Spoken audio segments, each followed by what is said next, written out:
Hello, hello, hello, everyone, and welcome. Looks like we are getting ready here. Just a little bit more time before we jump into the game cam. Because today we're going to be showcasing Flinnshadow's controlled chaos competition. Hello, hello. As we have this guy does stuff coming in and rejoining the incursion for 34 months. Congratulations, friend. You've gained access to all the beautiful emotes here in the channel, as well as the special access role on Discord. Welcome to the party.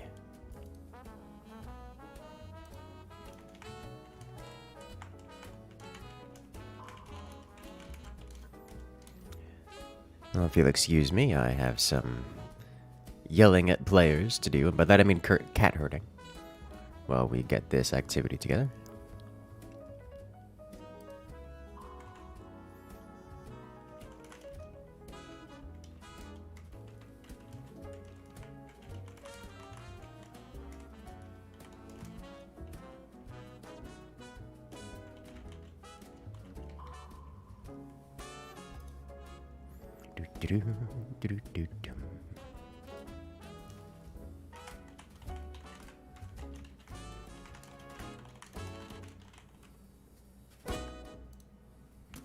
Yes, welcome, welcome.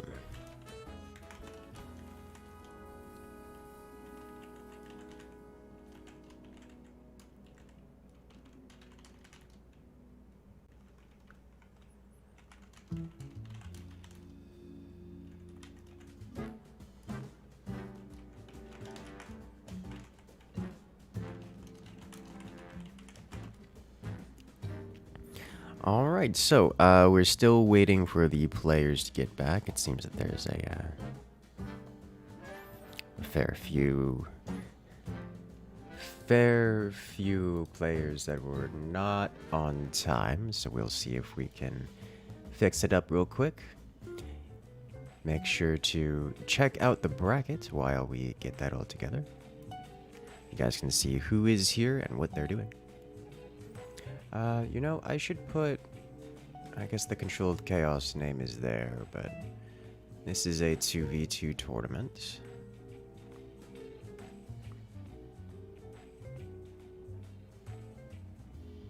This will be getting started here momentarily, hopefully, once the players arrive.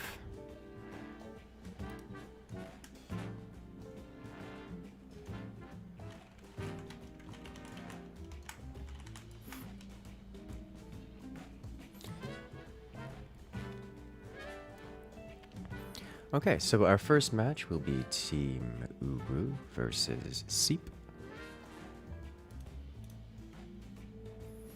This is Noah and Mateo versus Dami and Buono.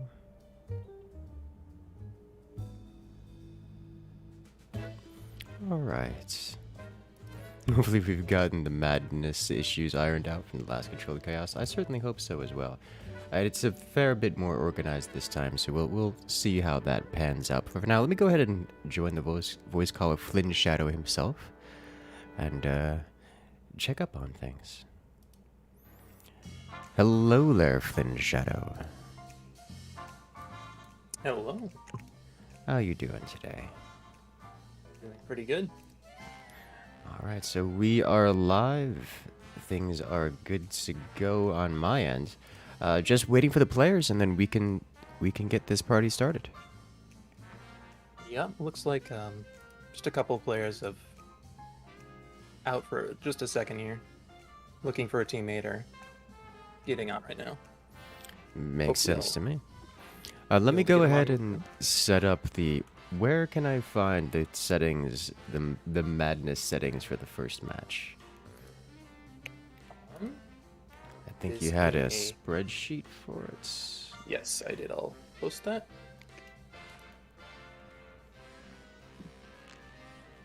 So it's going to be one map and one mod. All right. And the players can choose to swap the map or mod for the ones that are in the pool, or they can also swap They can also remove the mod entirely, but it will cost them commander bans. Okay.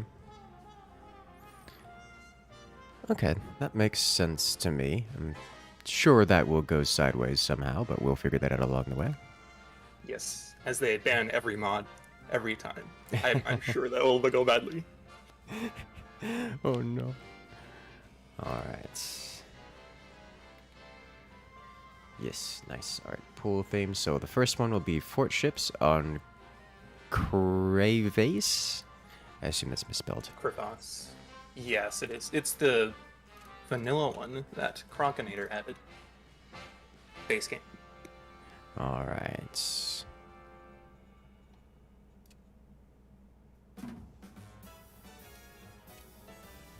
There we go. Map is set. And on Fort Ships mod. Oh, this is going to be exciting. Kicking it off real hard, aren't we?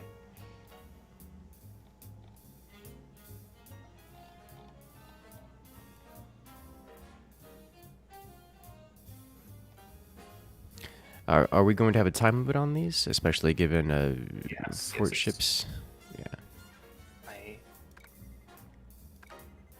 have a mod for that. I will let you suggest. It's a little bit different. It is 15 minutes, but every time that the person who's leading in the game in core health changes, aka if team 1 is ahead, 90%, and the other team manages to bring them underneath their core health, the time limit will extend. Oh. Okay. That can also give some information. It's like, huh, if the time limit extends, that means we did damage. Yes, yes.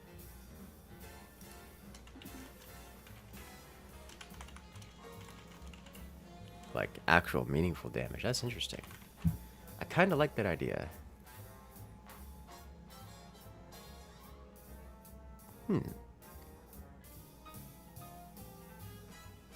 Okay. I should do more oxygen not included. How dare you? How dare you request not forts? Don't you know this is a forts channel? How you doing, Andromeda? Welcome, welcome.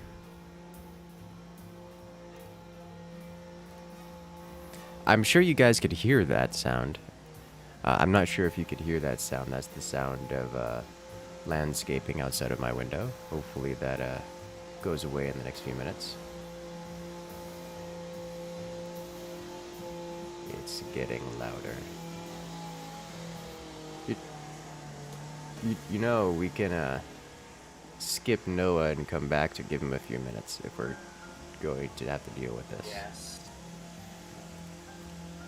We still have... Either way. Yeah, we still Yeah, have we have one other match we can do.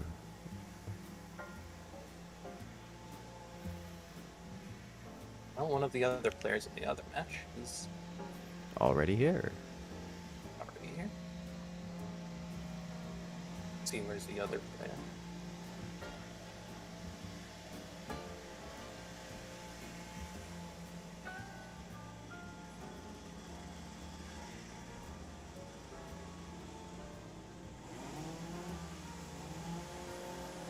Alright, sounds like the other teams are still on their way as well.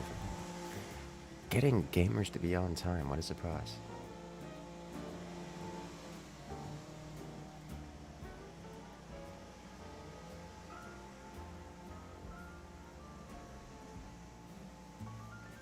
Alright, so now we shall simply wait a while.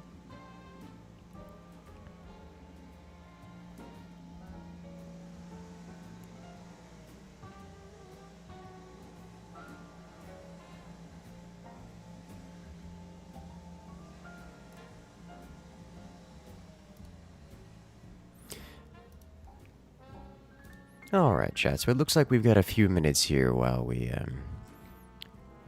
await the players to join the lobby. They're supposed to be here 15 minutes ago, but alas. They're actually supposed to be here an hour and 15 minutes ago because we've been doing warm-up and getting everyone ready to go, but we've seen how that goes. So, alas. You should also join Ops tonight. Always tempted, but I have spent my unusual game stream allotment. My budget for unpopular games has been spent on Conqueror's Blade the past stream or so. So we'll be doing some more regularly scheduled activities tonight.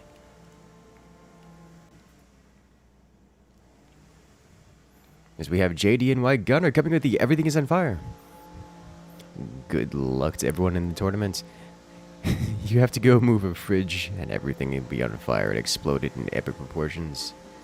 Yes. Oh yeah, this is the Controlled Chaos series, so there are mods and there are unexpected activities, including delays, it would seem, which is unfortunate, but it's kind of par for the course, kind of.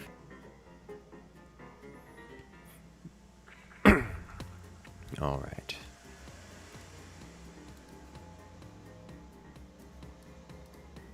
So we have HSB versus E, the team.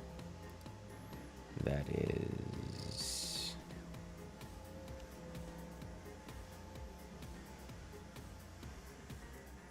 I feel like there's...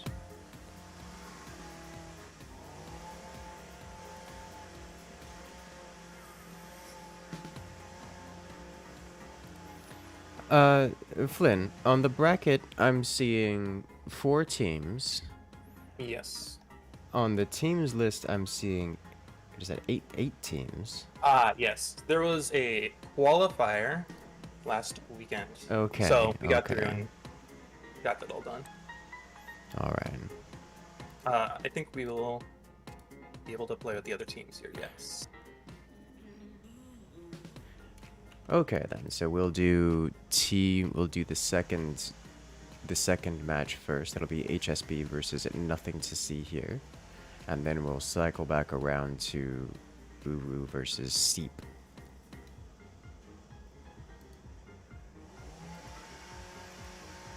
We will do that we'll do that after this one. Alright, so this will be HSB versus Nothing to See Here, which is Eaton and Tuxedo versus Dami and Buonwo. So we do not need, let's see, Dami and we're missing Buonwo, and we do not currently need... That is... Sir Buzzalot is going to sub for Buonwo here. All right. Okay, that's fine. And so, whereas HSB is Acker Freak and Cobalt. So Cobalt is here. They are on Team 1, and Acker Freak is on Team 1, and then we have Dami and on Woe. So we have Dami Team 2. And his sub, so everyone else goes to Observer.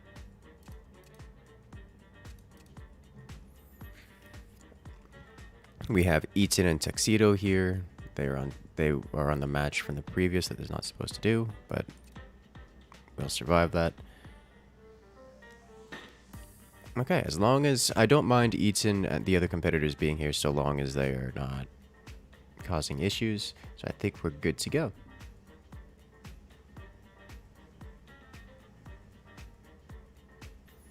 Does everything look set up here? Where is the time mod? I could have sworn he suggested it, and I could have sworn I selected it. Let me suggest that.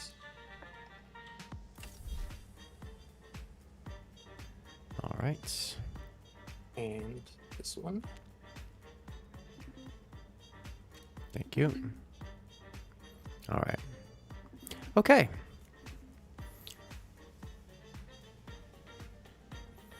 we're good. Everything looks good.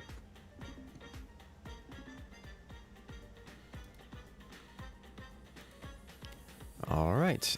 So we have commanders all sets. Everyone ready? We have commander bands. Do we have...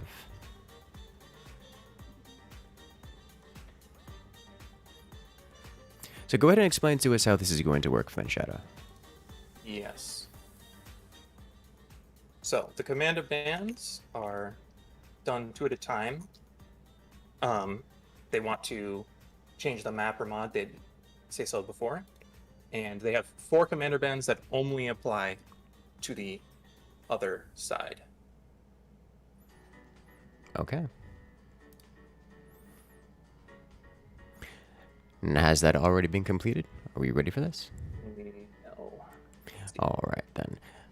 Go ahead and drag the players and ping them on Discord. Get those commander bands done. Or that'll work here too. We can do it in lobby.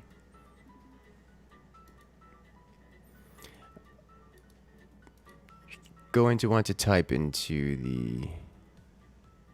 Okay. So it's 2 commanders per band.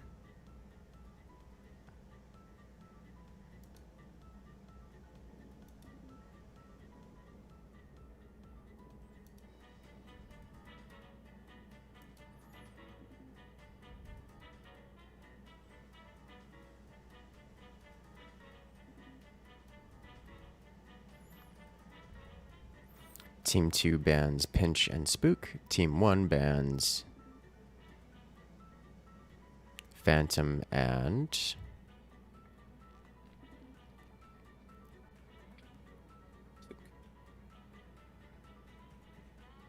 He said Phantom, Moonshine, and Spook.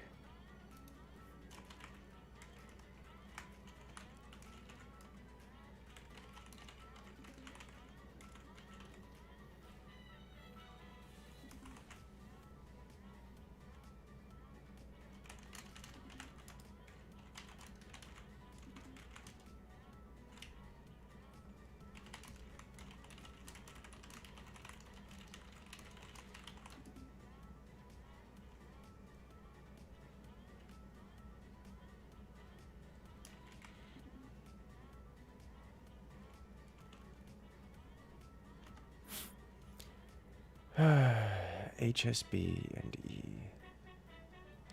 Did you change the bracket?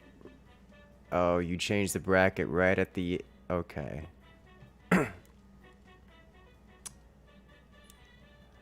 So I pulled up the bracket about 20 minutes ago, and the bracket has been changed since then. So what I'm seeing is different from what the players are seeing.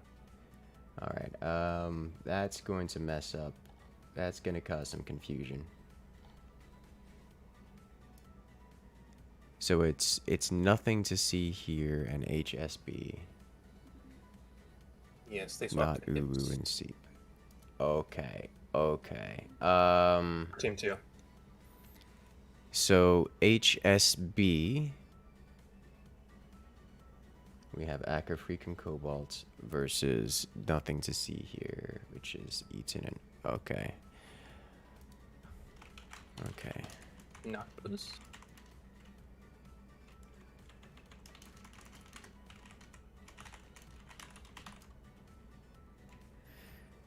Alright, so HSB needs to be Team 1.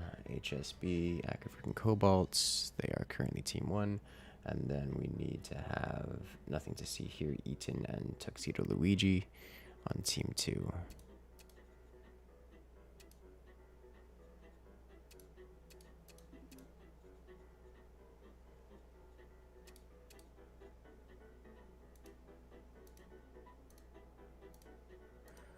Okay. Uncontrolled chaos. Yeah.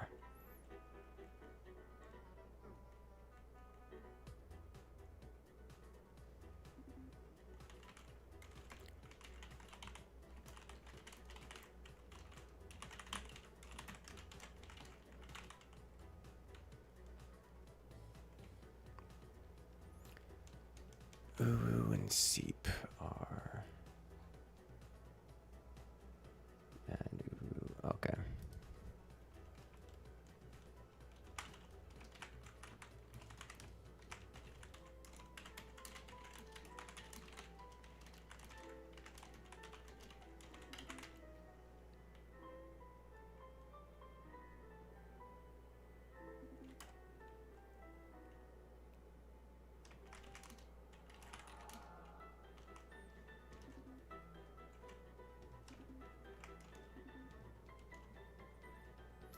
Okay.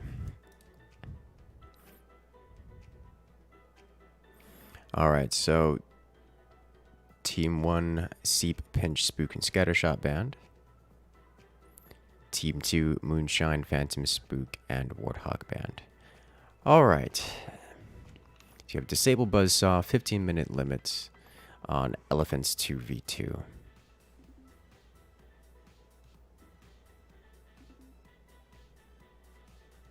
Okay. Okay. That should be all set up now. A little bit chaotic. Yeah, that was not clear. A little bit of changing at the end there. Alright then, let's jump right into it, shall we? Let's do this.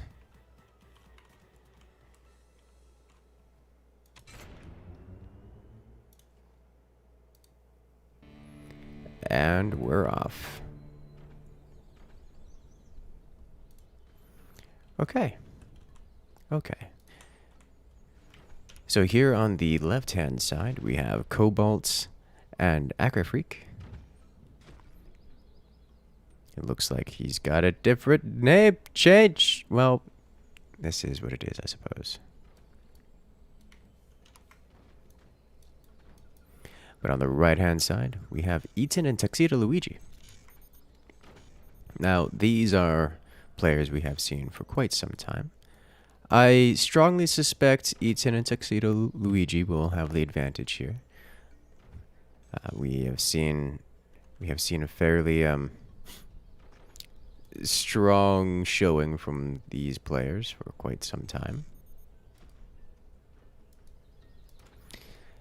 In fact, I think Eaton is probably the strongest forts player we have seen, period. So it's very likely for Eaton to come out on top here, but I can't ever count out his opponents. We have seen him failed many, many a time.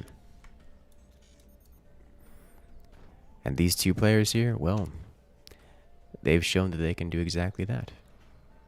So let's see what kind of madness we get to.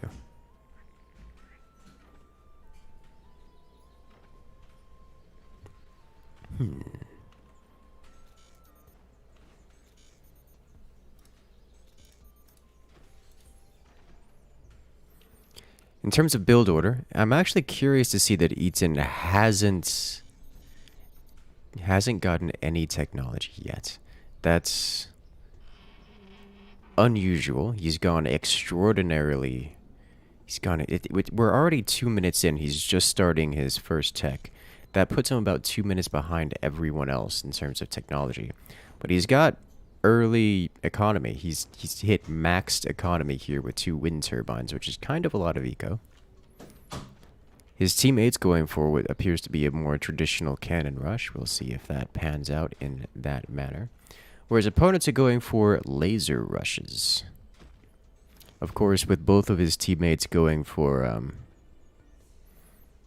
both of Team 1 players going for energy weapons, that means that they can both be stopped by energy shields. Now, this is something that Team 1, or their opponents, Team 2 here, Eaton and Tuxedo Luigi, don't know just yet. But once they find out that they're going to be hit by laser weapons and laser weapons only, then there's there's the chance to completely shut that down. Of something more interesting, we have 2 upgrade centers on the field. Upgrade centers, while good, are usually only used for super early game aggression or for going incredibly late.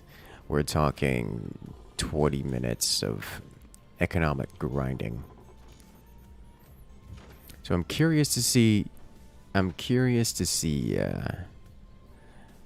how that's going to play out. Looks like Cobalt's here getting down that additional metal storage, so you can place in that heavy laser.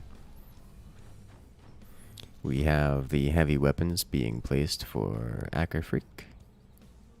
Looks like we get some tiny doors out of out of Cobalt, but Acrofreak going with the standard large doors. Eaton going cannons. Looks like Team 2 is going all cannons all day. Wow, Team 2 is really taking this slow. We're up on cannon o'clock right about now, and neither player from Team 2 has even placed a cannon. There we go. Now Tuxedo Luigi has actually placed his cannon. Okay.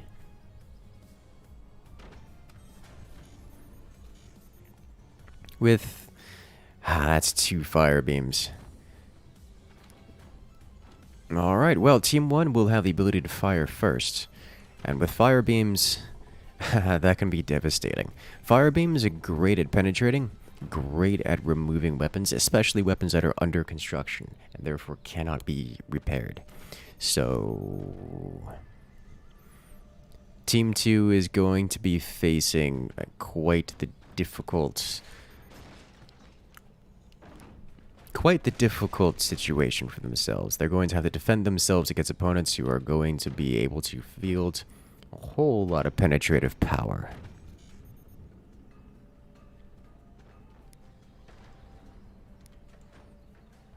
Interesting.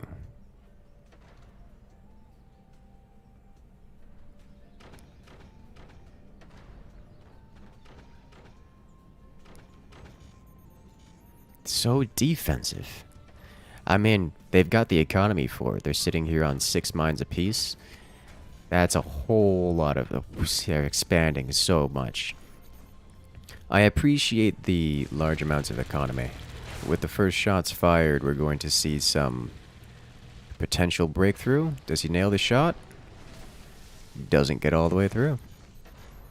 Also doesn't charge up the Architect's power just yet. Past 6 minutes on the clock. Team 2 not ready to fire as it stands.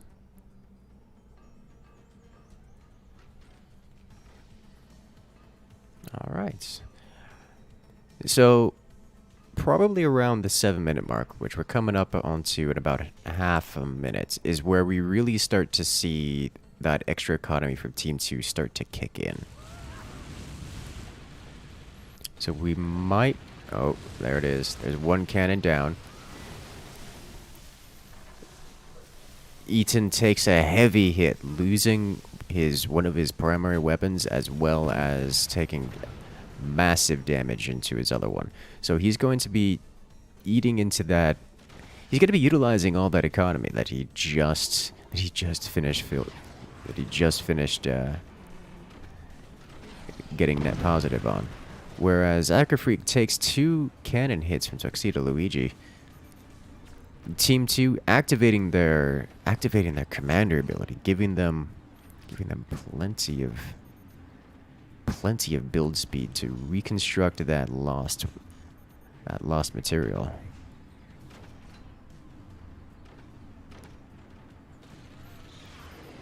There we go.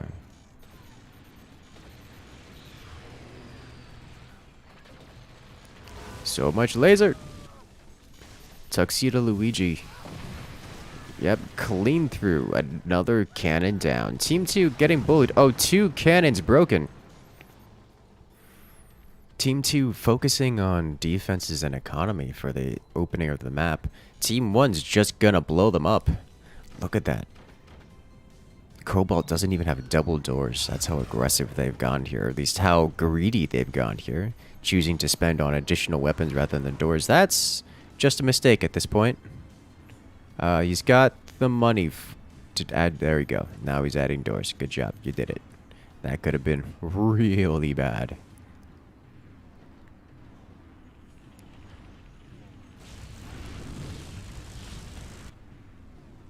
Okay. Looks like Team 1 is sensing blood. Tuxedo Luigi, having been penetrated already, is getting hit time and time again. It looks like Team 1 doesn't know that they broke both weapons there. So now they're continuing to fire at the weakened position.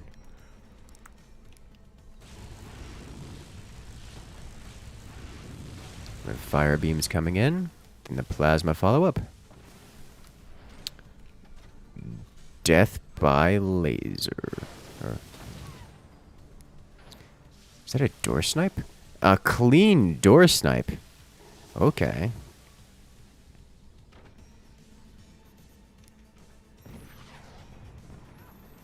A few door snipes out of Team 2 look like they're going to put Team 1 on the back foot. That's impressive.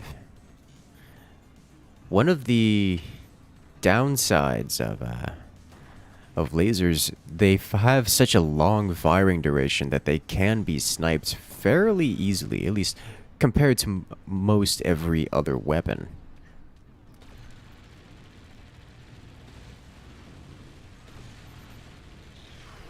Makes for somewhat more difficult time keeping their weapons alive and the firepower up. As Eaton fires 2 cannons, doing some core damage to the top player of Team 1. So that will put Team 2 in the lead in terms of objective progress. So if this goes to the clock currently, Team 2 will win. More splash damage to the core. Bringing Team 1's topmost core to 71%. Eaton going up to 3 cannons is really starting to apply that pressure. Looks like Acrofreak is trying to take out Eaton's cannons here, but it's not working out. There's just too much metal. Eaton's been sitting on that economy for too long now. He's just continuously expanding, and that's the way to do it. Oh. Door snipe. Fire beam goes down. Second. Oh, incredibly close. Acrofreak losing 2 fire beams and almost his plasma.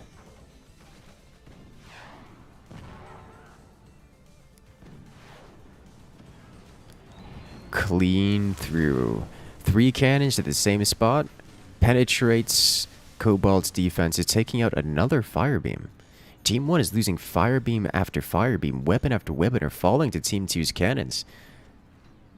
Despite the early setbacks, it looks like Team 1 isn't able to penetrate the defenses. There's too many fire beams, not enough hard damage. And with Tuxedo Luigi firing his first howitzer, there's going to be a crack in Acrofreak's defenses. And Eaton follows up with cannon after cannon. Massive damage sustained, but they will retaliate in kind.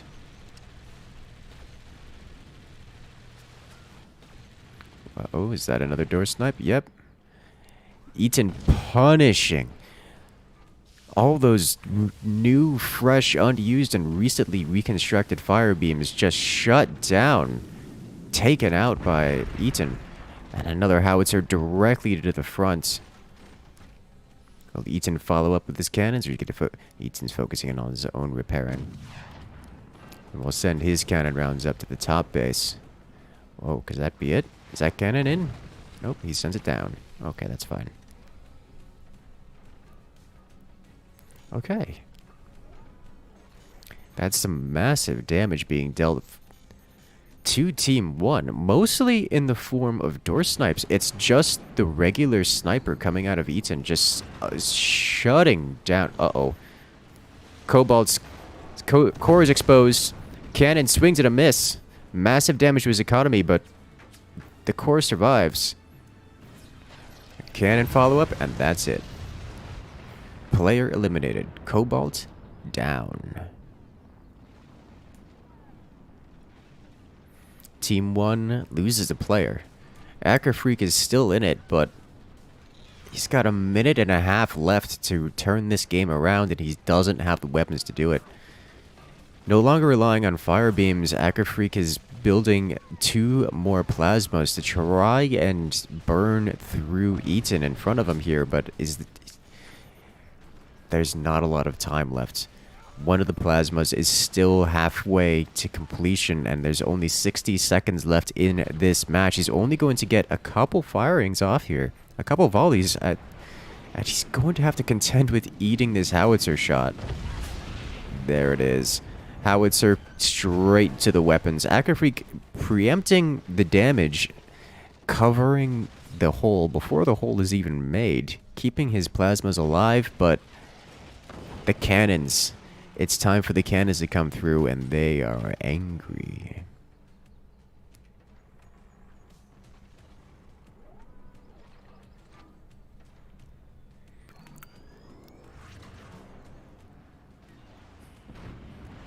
Another howitzer round. Is it going to how much damage? Hits the foundation, but it's not enough to cause a collapse. Acker fires. Hitting the economy of Eaton, but this match is going to go to the timer in 2 seconds. And with that, Team 2 grabs the victory. Eaton and Tuxedo Luigi move on to the next round.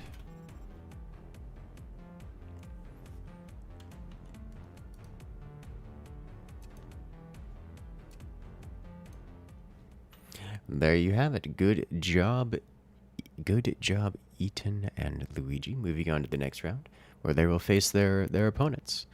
Speaking of their opponents, let's go ahead and get their opponents set up and ready for this next match. Yes, looks like Noah's not going to be able to make it, unfortunately, as he doesn't have a teammate, but will be swapping in someone else who almost made it in through the qualifiers instead. Alright, so it looks like we're having a team swap here at the last moment.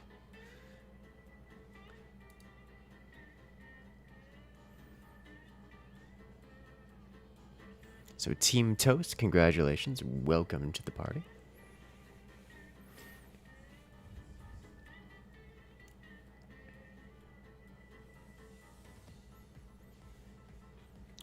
Alright, then in that case, Team Ubu goes to Team 1. Let me set everyone to observers here. Alright, so Dami and Sir Buzzalot goes to Team 1. And then Team Toast, who is... Let's see, Team Toast is... not currently listed.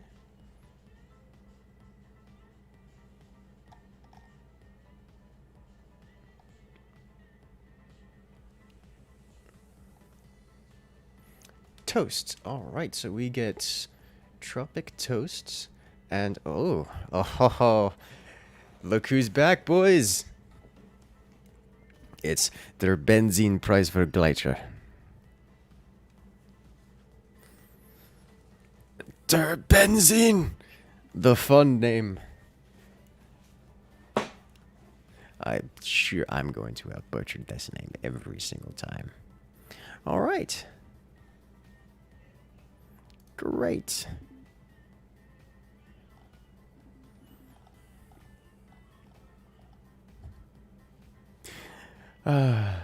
Yes, Andromeda Fallen. I've seen your nuke coming in. As always, we keep the stream interactions off for these tournaments. I want to say a shout out to Andromeda Fallen coming in with the nuclear launch. First nuke of the stream, yes, indeed, first nuke. And I want to remove this, and we want to remove this. This one is our flying forts. Wait, is this flying forts or fort ships? Yes, it should be fort ships, as it is a little bit easier. Okay. Let's see, where is fort ships? That's not fort ships. Where's fort ships?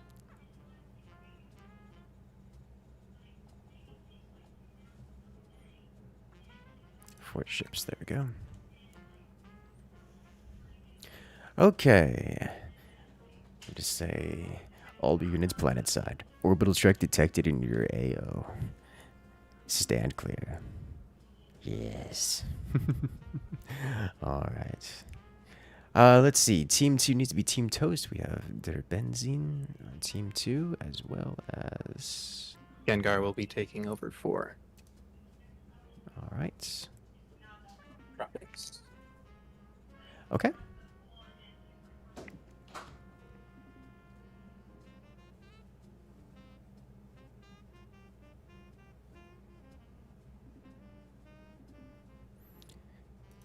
On a crevice.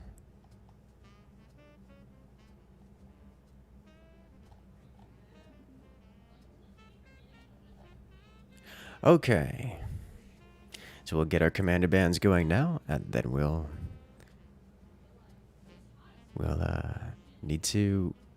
we'll be ready to go. So this is the first match where we have some serious modded madness going on.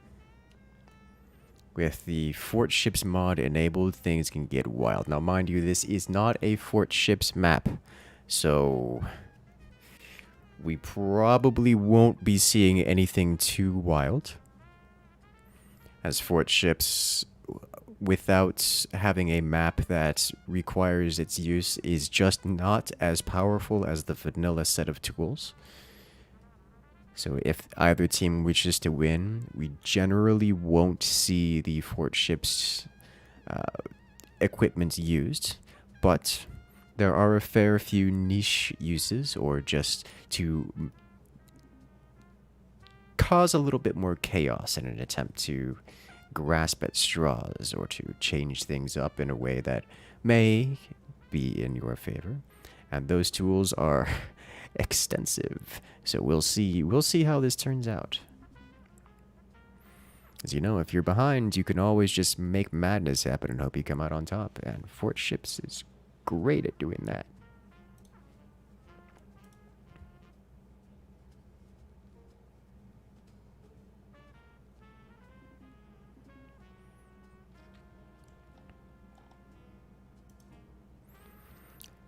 We're finishing up the commander bands now.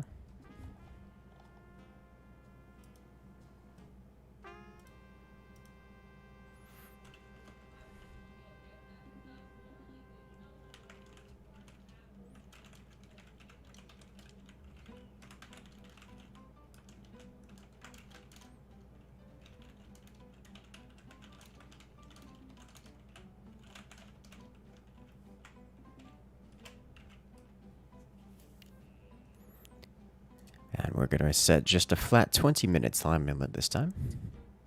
Yes. The last one didn't make much of a difference, and of course, it was supposed to be 20 minutes, so, yep. Yes. All right, then. Let's do it. I am hesitant to put... Anytime I see fort ships, like, I just kind of understand that the match will go long. But, of course, this is a vanilla map and not a fort ships map, so we'll see how that pans out. But for now, it looks like our players are ready. So let's get this match started.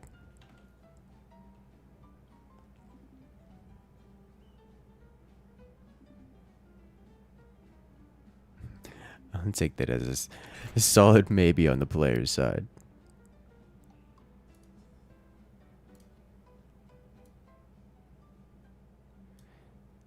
Time's up. Let's do this. Okay.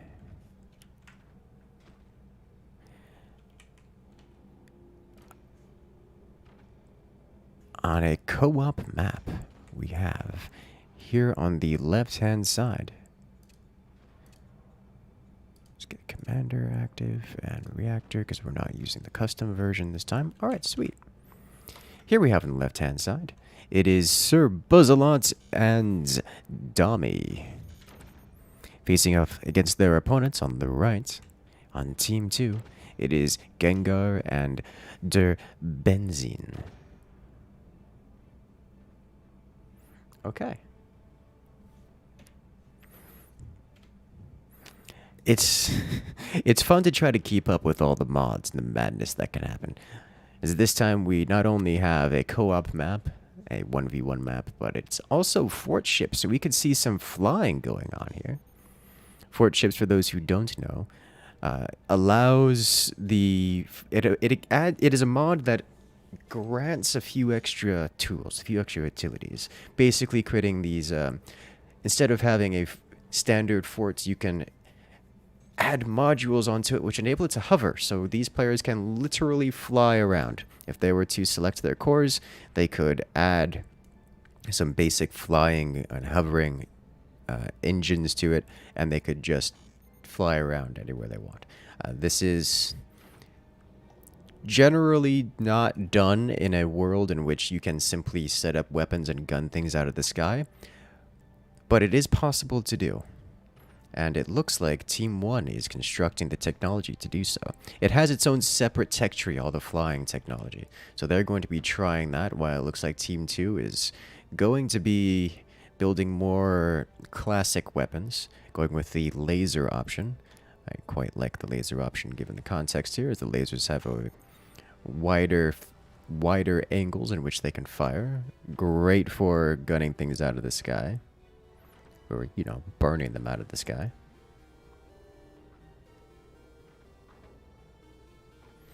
Something of note, Team 1 is going for the Phantom Commander. This enables them to cloak their fort. Anything they control can become invisible for a few seconds. This means if they're going to fly their forts, all they have to do is get those engines on there, cloak, and then launch and fly anywhere else they want, and they will be invisible while doing so, which is quite powerful. It is one of the more common strategies in the fort ships community. Your opponents can't shoot you if they can't see you. Looks like they are constructing a separate fort here. Yeah, they are going to do some flying shenanigans here. We are going to see some flying, some flight. What they will be doing at this point in time is constructing for themselves a separate little facility here, a separate little construction. This little bit will be flown around the world, or around the map. They will be leaving their main core in its current location. Of course, while they're spending all this money and time on constructing a separate vessel to fly around, Team 2 is going to be building lasers. In fact, their technology is already complete. It's only a matter of time before they get that laser placed. There is a fire beam placed here and now. So Team 1 is now on the clock.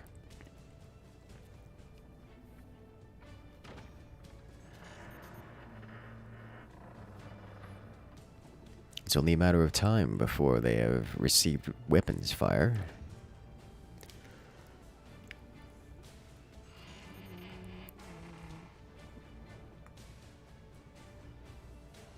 Do they not have the controller? Okay.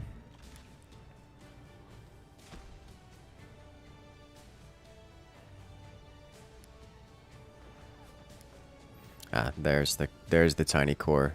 Well, there you have it.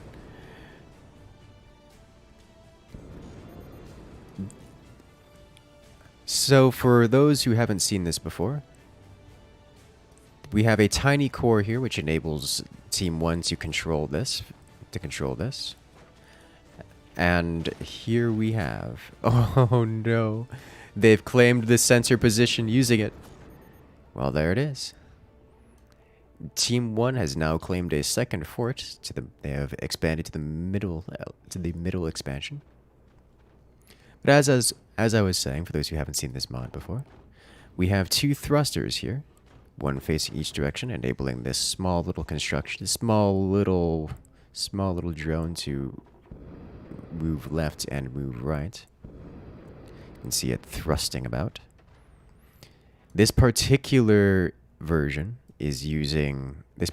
ship is using basically helium balloons. These squares here are levitation surfaces.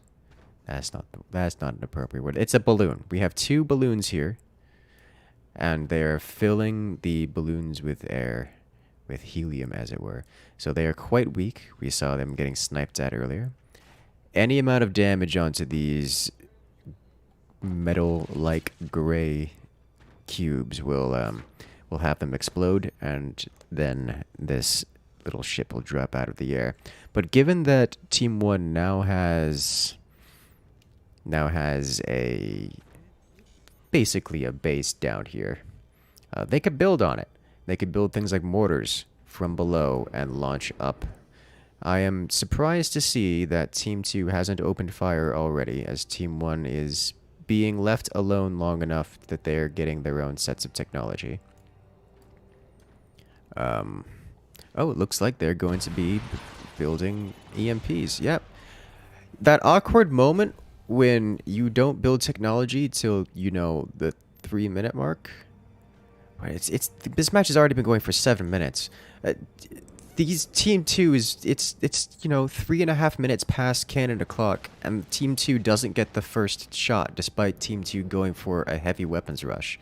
I don't know how to feel about that, but the fire beam burns, and that does a lot of damage. I'm not surprised to see it all exploding here. This is what I expected. Yep, and it's gone. One fire beam knocks that out of the sky. That's usually what you do first, the moment you see it, as opposed to, waiting till the 7.5 minute mark.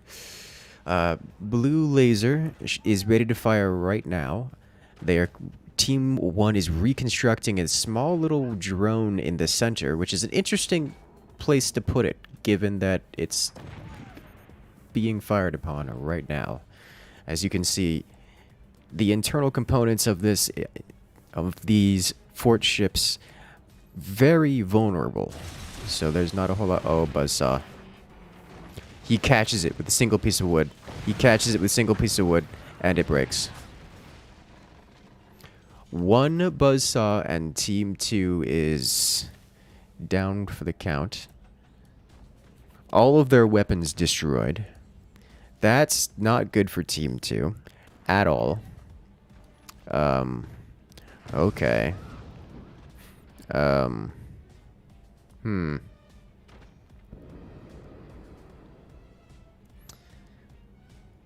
the sniper takes out the thruster, so that's, good for Team 2, but that's not a whole lot going on there.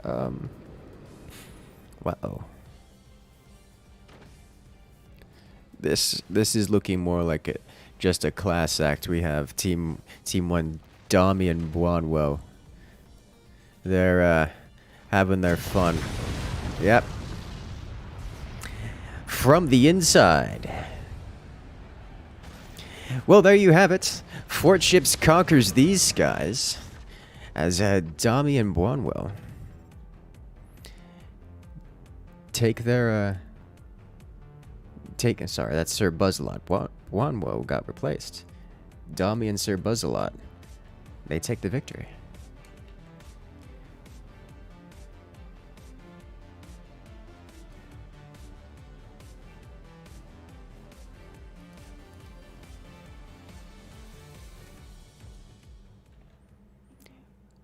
Well, that was exciting and completely unexpected. I'm quite happy to see how that turned out.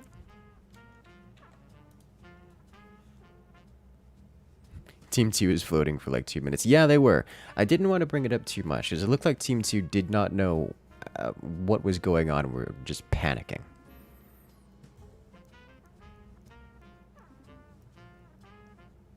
That was really rather unfortunate. But now we have the lower bracket filled out. Team Toast versus Team HSB.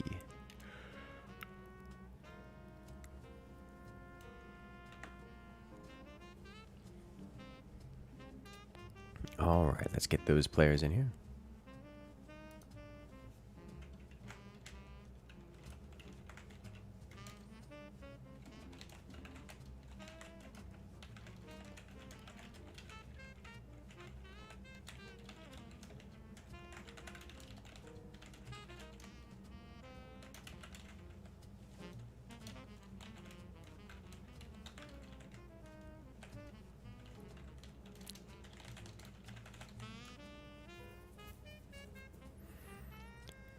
All right. Oh, fort swap.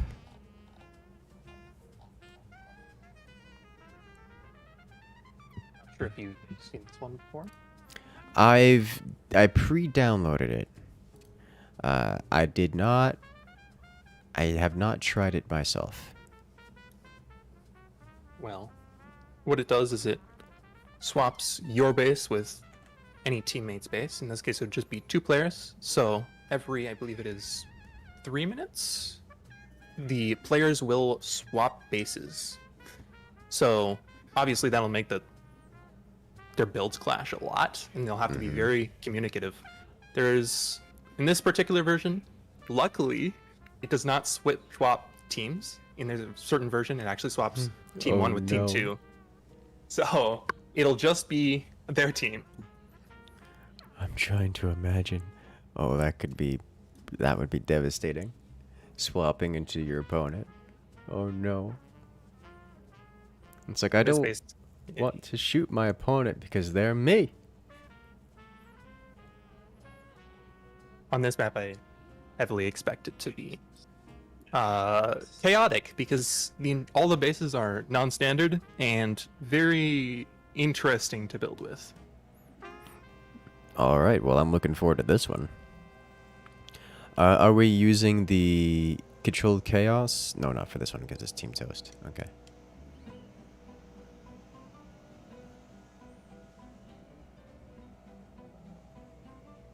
All right then. So Team Toast versus Team HSB. Team Toast needs to be on Team 1, and Team Toast is made out of benzene. Alright. Team 1 and Gengar versus Acrofreak and Cobalts. Alright then. Commander bands.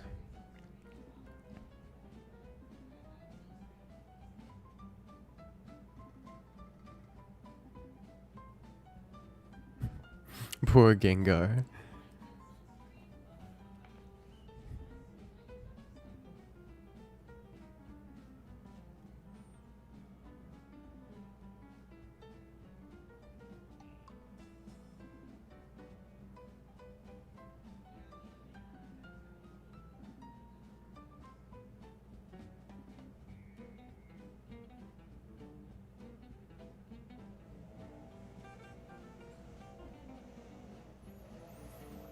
The commander bans are happening right now.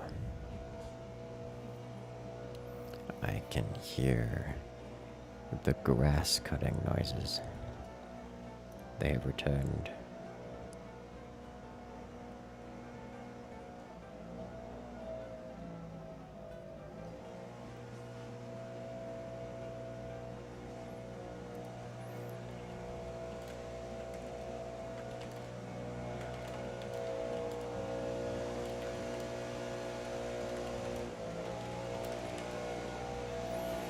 It's so loud.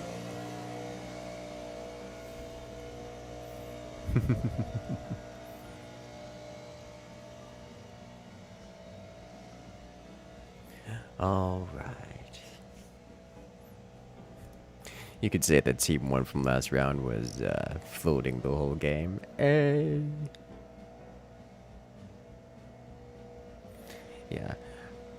I see a lot of comments in chat talking about the one-sidedness of the last match. Yes, some of the players here are fairly new to the community. This is so Der Benzene. This is actually, to my recollection, his second tournament. Brrr.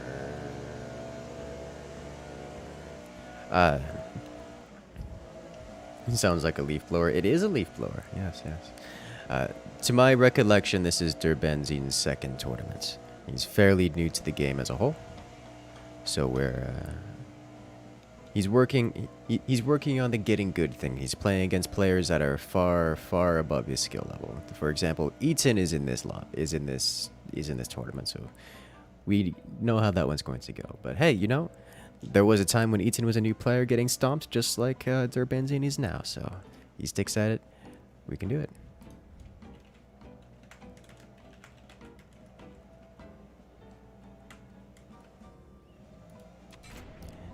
for now, time's up. Let's do this.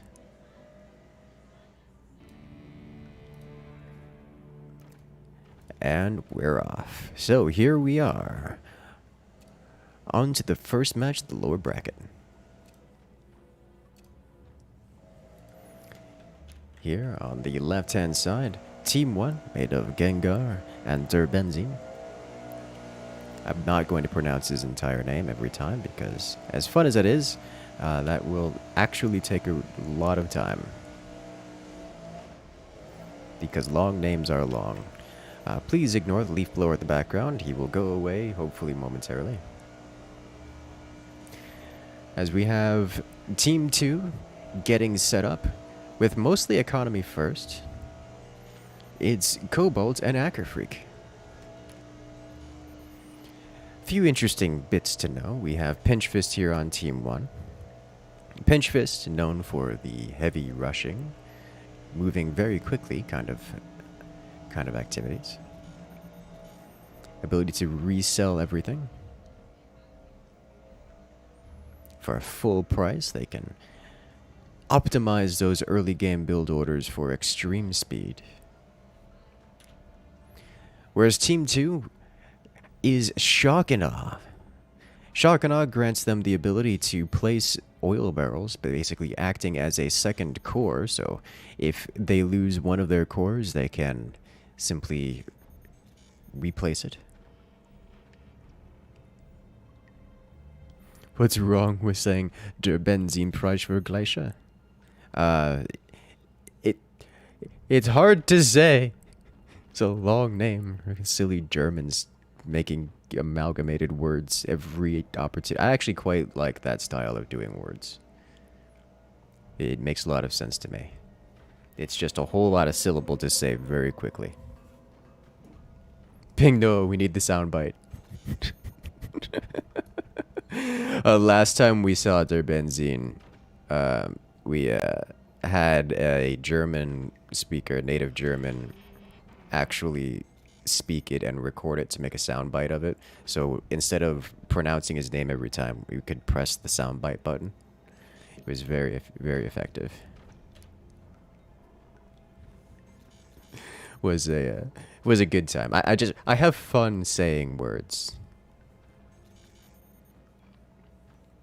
Words are fun sometimes, even if it's time. So many syllables. Here, so we don't have anything. So despite Pinch Fist being in the match, we don't have anything exceptionally aggressive going on here.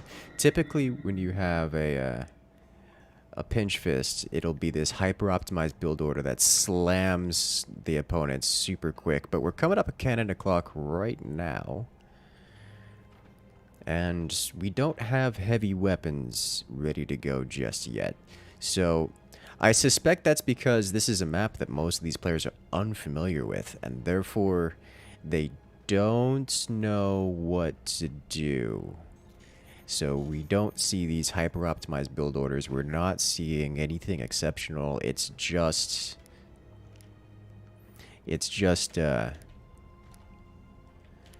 slow meandering toward eventually getting weapons, which is fine, but that does lead to a bit of lack of aggression.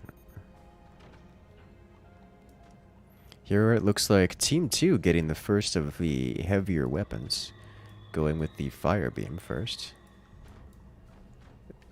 The cave sound effects out of nowhere. Have a howitzer placed for Team 1. Team 1's top base does not have any weapons under construction at all. Whereas Team 2, all lasers all day, that's going up to 5 fire beams, which could be absolutely devastating. Once you hit about 3 to 4 fire beams is when you can start breaking the entire base, because you can just constantly cycle, just fire them in series. And slowly but surely burn the opponents down. It doesn't matter if your opponents can tank the fire, if the fire can't be put out because you're constantly resetting it.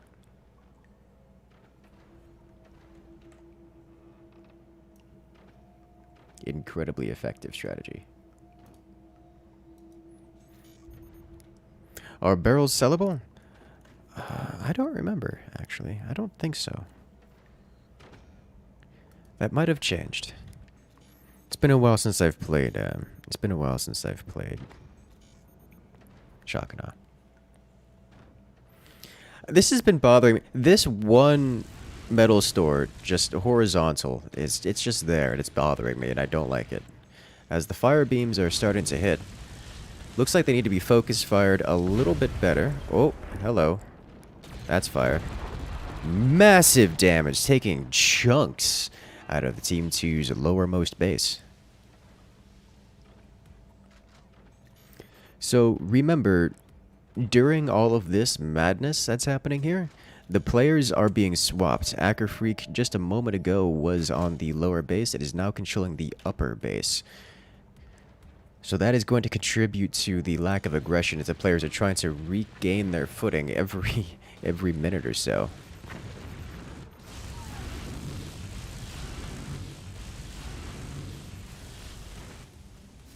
They're calling for truce.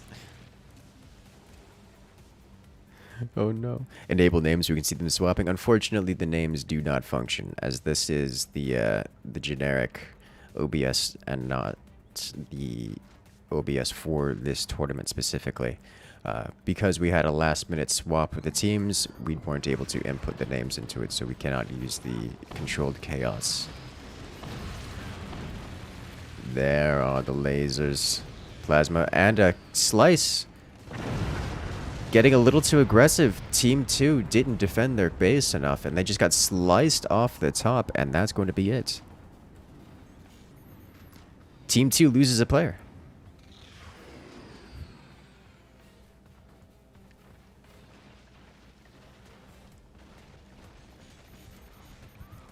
So if Travis and Chad coming in with the pun, we're saying, will Benzine's long name prevent a win?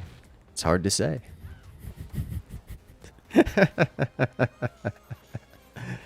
Oh, jeez. You still see the number swapping? That is true. That is true. But I think we'll hold off on that one for now.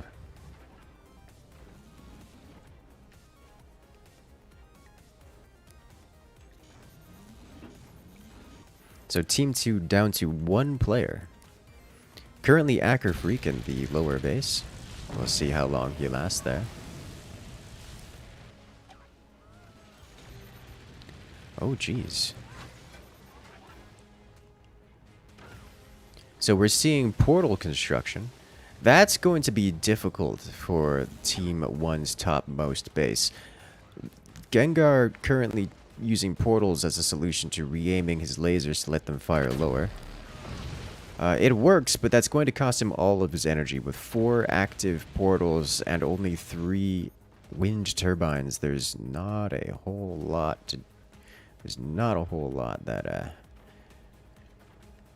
whole lot he's got left in terms of energy production. Whereas it looks like Team 1's lower base has discovered energy shields, a great solution to the whole laser beam problem.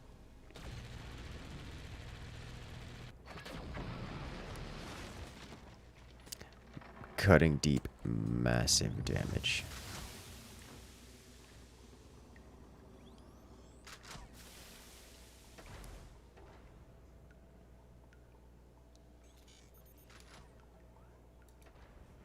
Okay.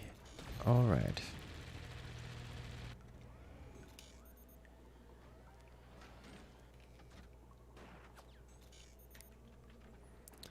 I am curious to see how Acker managed to come back from this. Shakana, with its active ability, turns all fire beams into plasma beams, which can actually get some work done, especially if he lines up that third shot in the same spot. Oh, he runs out of commander ability at the wrong time.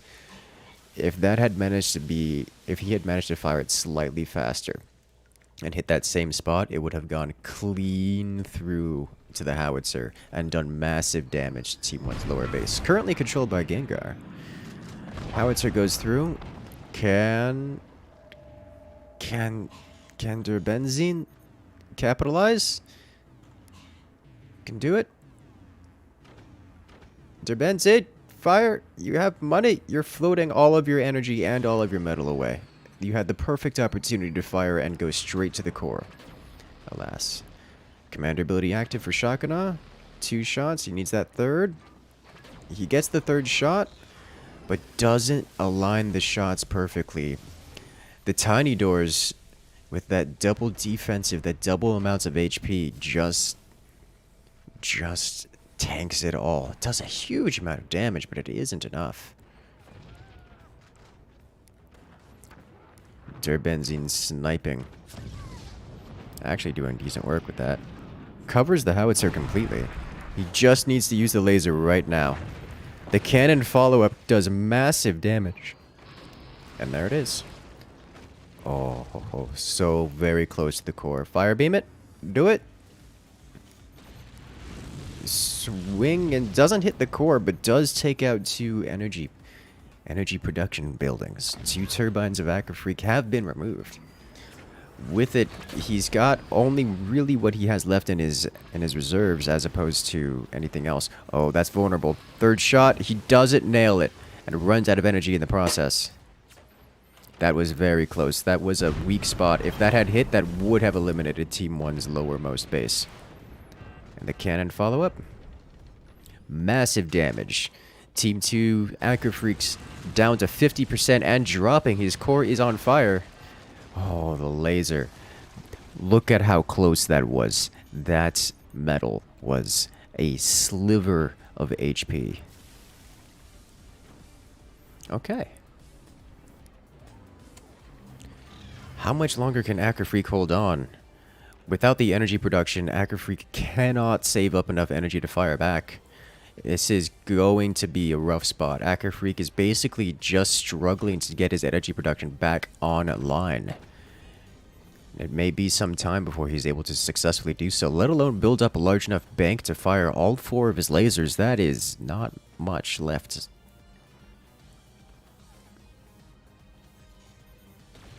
Seven and a half minutes remaining in this match. That should be the cue for Benzene to fire the howitzer. As another swap has occurred, Benzene is now on the lower fort for Team 1.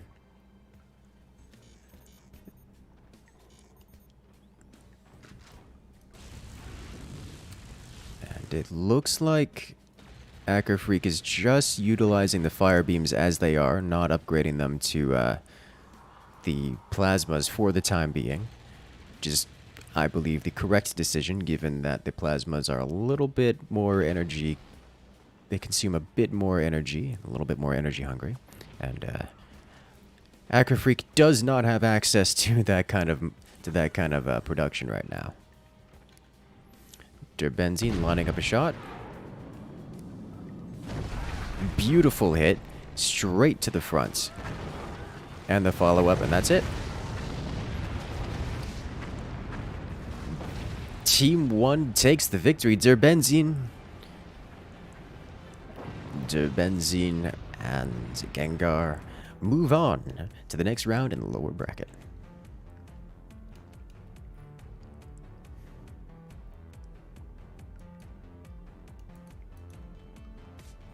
Good work, good work. And there we have it.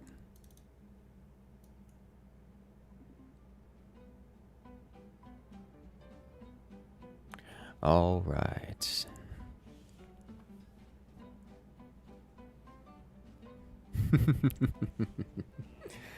That was very, very well played. Okay, then. On to the next round. Get our next set of players in.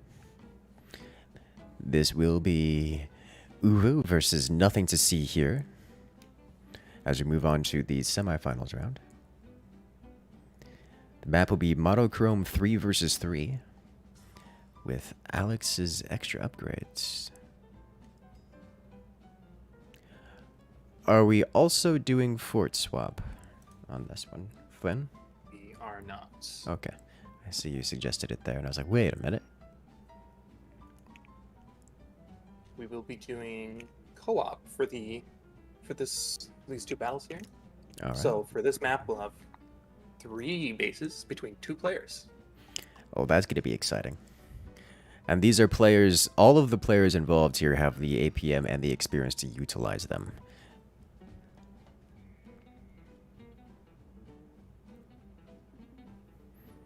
So I am interested to see how this works out. Like, each has chosen to start a ranked match, and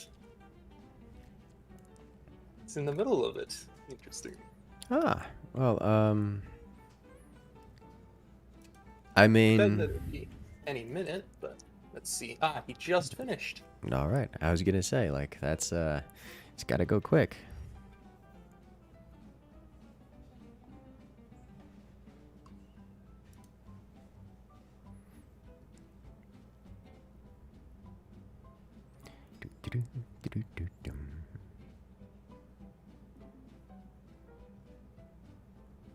Let's go. Alright, so all players are here. Team 1 needs to be Team Uvu, which is Dami and Buanwell, replaced with Buzzalot.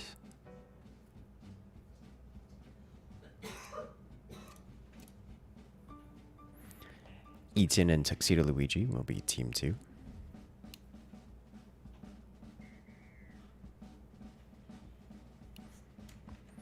All right, let's go.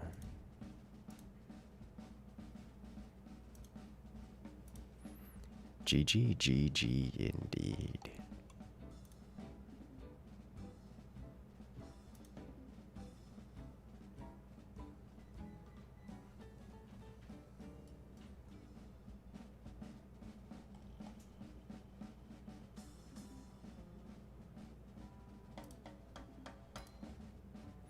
All right.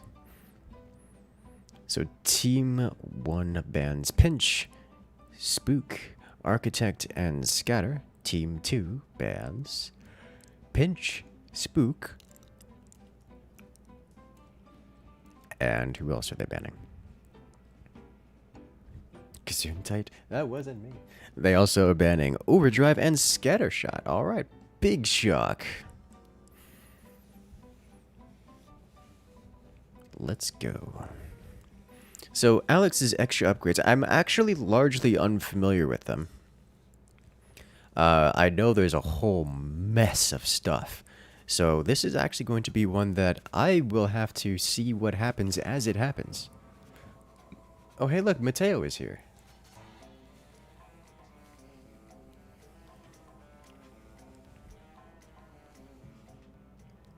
Do I look gay enough? You're looking good. Thanks.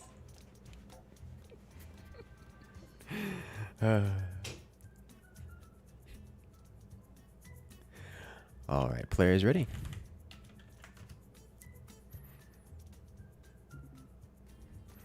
All right, then. Let's do this. In 3, 2, 1, go.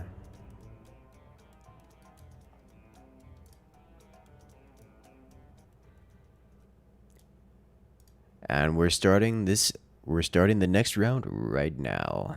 It's really sort of like the Chaos Tortoise setup. It's a really cool setup.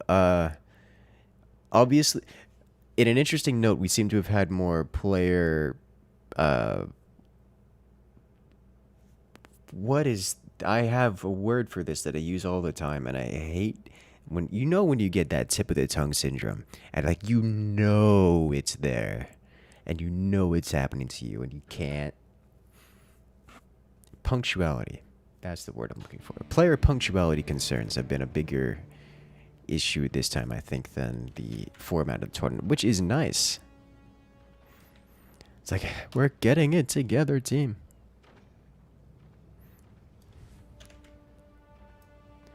All right. Here on the left-hand side, it's Team 1, Sir Buzzalot and Dami.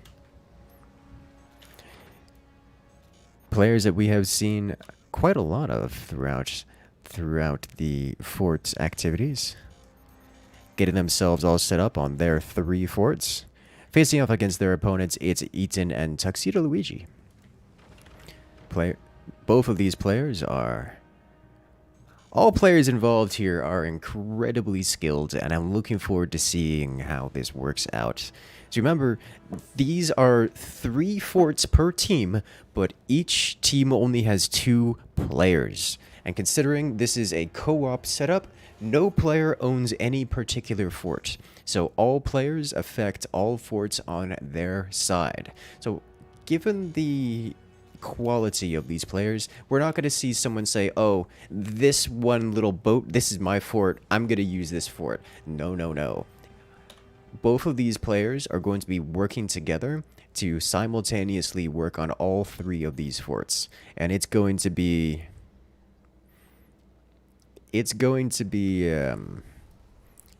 quite a good time, I think. Now, remember, we do have a mod enabled, specifically the extra upgrades mod, and I have no idea what this does because I haven't used it myself. I've downloaded it, I've seen it a little bit, but I genuinely don't remember what it does really. So I'm sure I'll get to pick out what's going on once someone uses something that is extraordinary. Here we see a second upgrade sensor being placed and completed. It's going to be the extra tech structure needed to use those extra upgrades.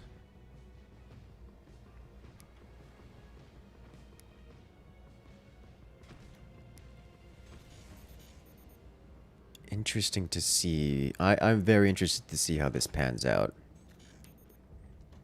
It looks like both teams are going for all technologies. I'm not surprised by this. It looks like we do see some modded metal here with the blue tinge. Tuxedo Luigi, while playing the game, takes a moment of his time to say it's like indefinite, but less upgrade with more specialization available. Makes sense to me. We see the upgrade sensor being upgraded. We see a modded device here. I do not know what this does. Alex, extra upgrades. The right team should win because left has no idea of it. Oh. Is its power level that much higher than vanilla? Oh no. Well, there may be a rude awakening. Looks like there has been some additional modded wood as well as modded metal here, placed in front of these cores. Looks like some kind of engine being constructed out the back of this fort.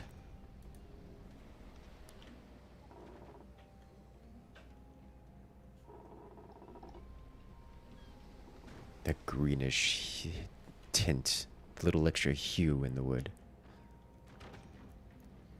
We see a buzzsaw being placed by Tuxedo Luigi down below. Buzzsaw fired. Massive damage! Where once there was a cannon, now there is only sink.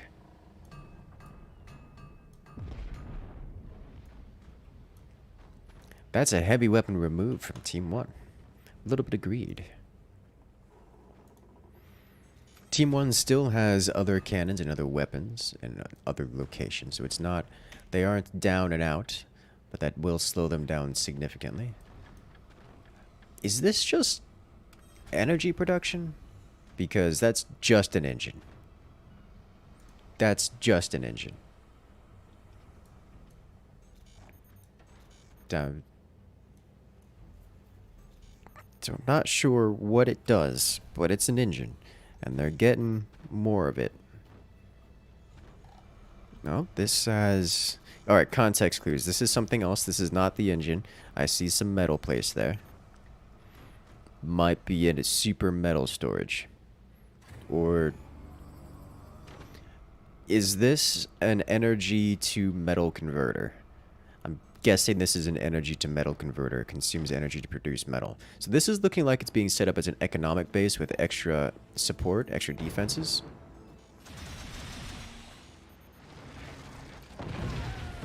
Alright. Buzzsaw being very powerful. Cannons launching. You know, that makes a whole lot of sense. Team 2 going with the mass upgrades as they have chosen the overdrive commander.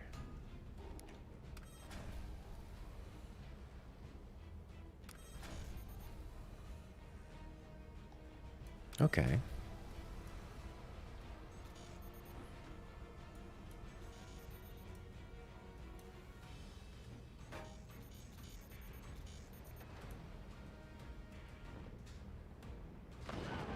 Cannons.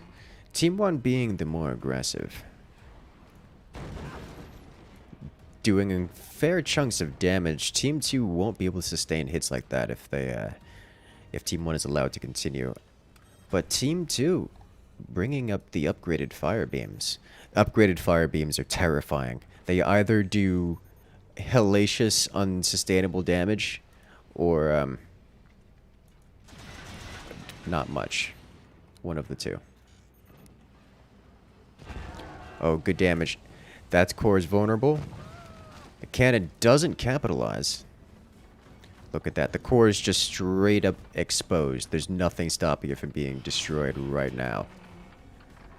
They're going to need to sell this off if they're going to keep it, or just hardwall it all. Yeah, that's got to be sold and reworked. Swing and a miss. Oh, another miss. Goes right to where the core could have been.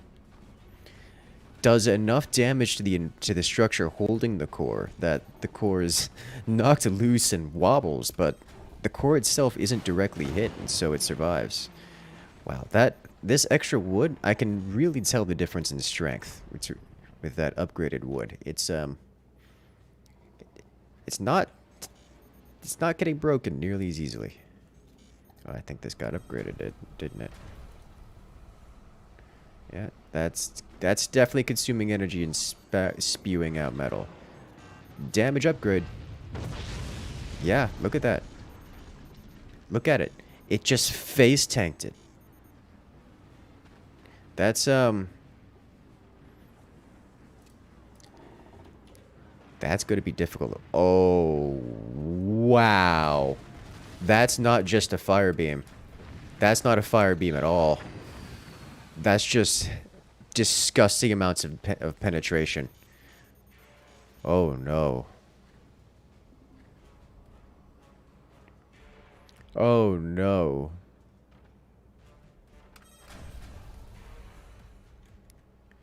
Okay.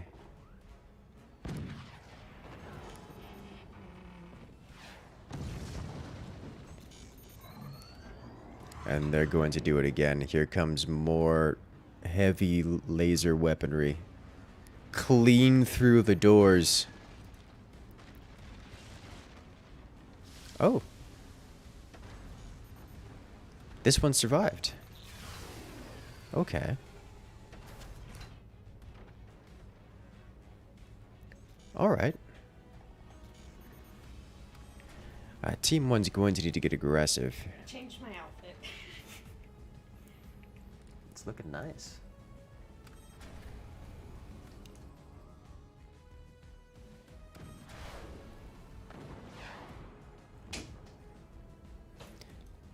As we have cannons firing once more. But a swing and a miss. No damage dealt.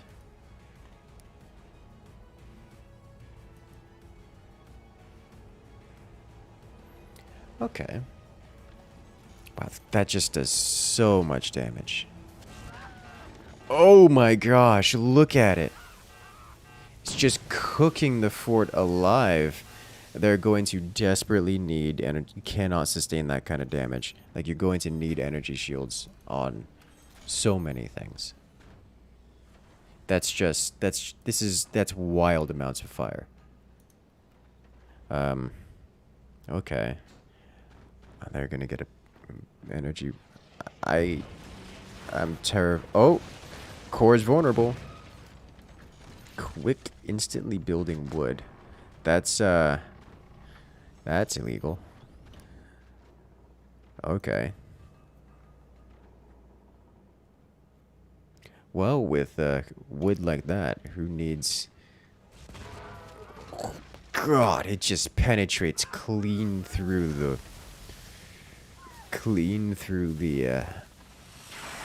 metal. Is that an upgraded buzzsaw? Does that feel like an upgraded buzzsaw? Because that was a lot of buzzsaws. Alright.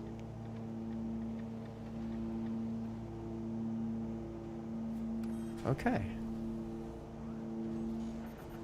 Is it cannon time? It's cannon time. Swing and a miss. Over penetrating the base by virtue of passing through... Oh. We had a player disconnection.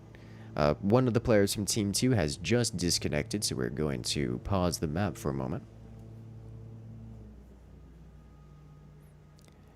To give them an opportunity to return.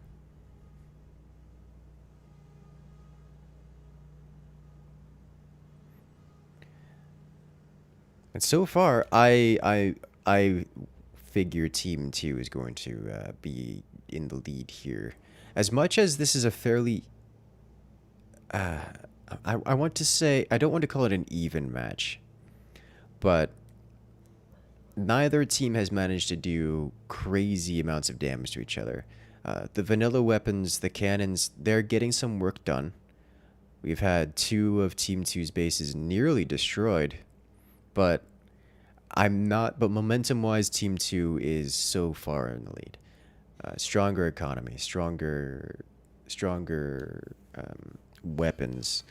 Lord knows those modded weapons appear to be notably above the power level of vanilla, which is terrifying to think about, because vanilla weapons in this game are just literally so strong that almost every mod that comes to use them is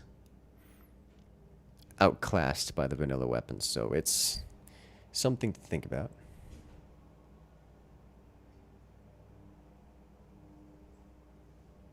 I am curious how this will pan out. Of course, with one of Team 2's players out, it looks like they've just dropped out of Discord. I hope they didn't lose their computer or their internet, because that's something that can take a lot longer than we have here to come back from. Whoa. So we're going to be paused here. Looks like his internet went out. Don't see him reconnecting on either of them. So I think we'll just restart the game, because they have control of all 3 bases. We'll just be one person on the right side. Okay. Do we want to give him a moment to reply, like to text in, to comment? I believe he just cut out. I'm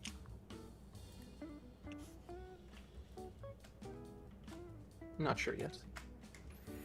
We can give him another minute or 2 here. And if that's the... if he's unable to give any... if he's unable to join in again, then we can just restart. As Flinnshadow said, this is a co-op match. The Team 2 player... The Team 2 team will... the right side team will still have full access to all their forts. They lose nothing but APM from the team. So he will have a few minutes to at least give an update to us. See what's going on there.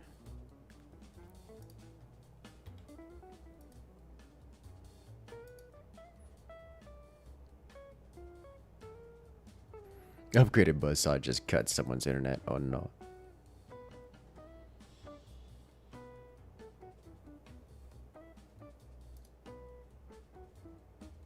We'll see how this works out.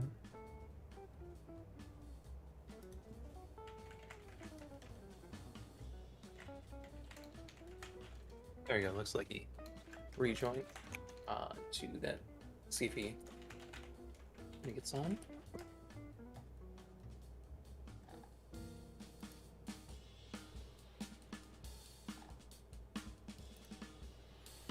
All right. Mutant has rejoined the lobby.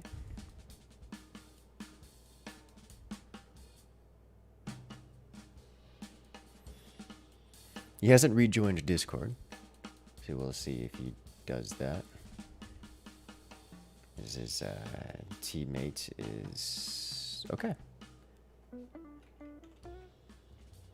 He says he's ready, so let's do it.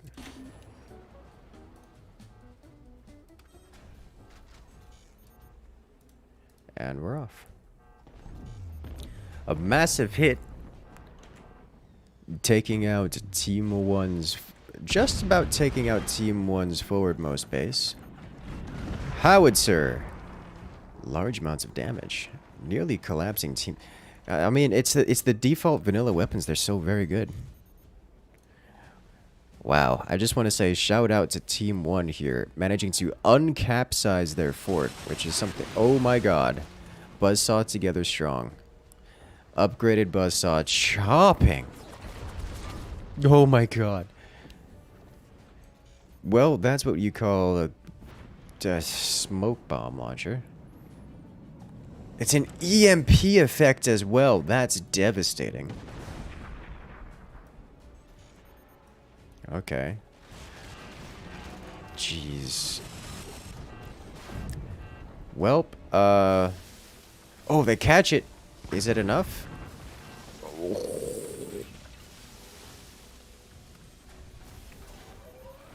Okay. Team 1 doing some extraordinarily capable, extraordinarily good, base damage control here, managing to not only uncapsize their fort. Oh my god! Why are you like this? Putting up a sign in the middle of combat. Welp, well, for those who want a description of the tech tree, there it is.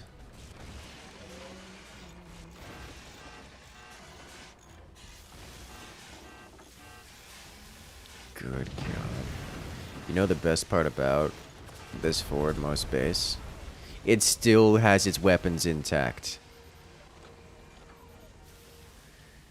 You know when I said this was going to be a good match with very capable players? Here you have it. Here's your very capable players doing very capable player things, even managing to save the technology.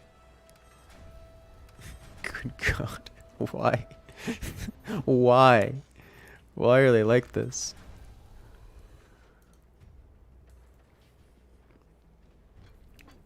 Well, as I kind of expected, Team 2 is definitely pulling further ahead. They just have the momentum they have is crazy. This howitzer not meant to deal damage, I think. Although it would have hit. Waiting for the next buzzsaw to chop this entire base. Oh. Good lord.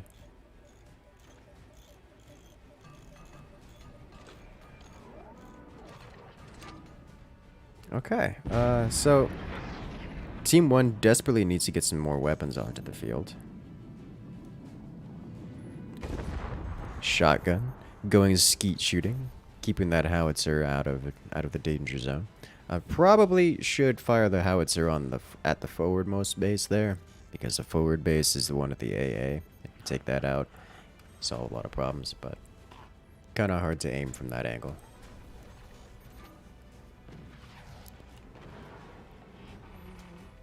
Solid chunk of damage from that cannon. It's going to cost a hefty repair bill, but nothing significant was lost.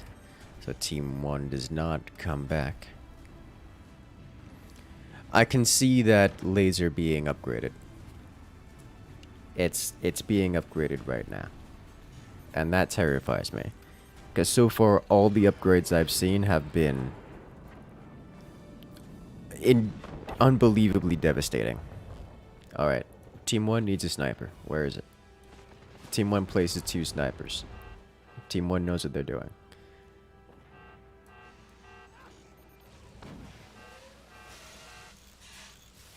That upgraded fire beam just straight up killed a sandbag.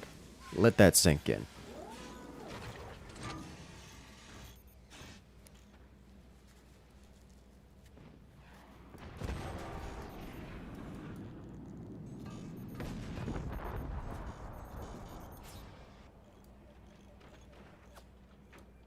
Oh, the quick wood. It saves the shotgun. Okay. The EMP smoke, it completely shuts down one of the forts and half of another one. Oh. And the blue beam. Do it. I want to see it. It's going to be like Tanya's level super laser. So they have more energy production. Is the reason why you put this here is because this blue laser takes so much energy to fire that it can't fire without more storage? Is that what's going on here? Oh, he's got it selected. Yep. Straight to the core. One fort falls from Team 1. Unfortunately, that fort had cannons on it.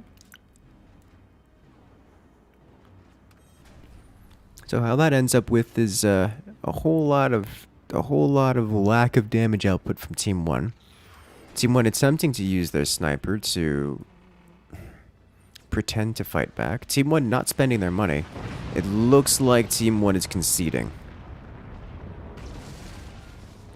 with a sell-off, which I can't tell if Team 1... Was that consensual? Okay. I was going to say, because they're not selling off this other fort. But now they are. And there we have the concede. Oh, they're going to launch. Oh, they're going to launch. Sweet.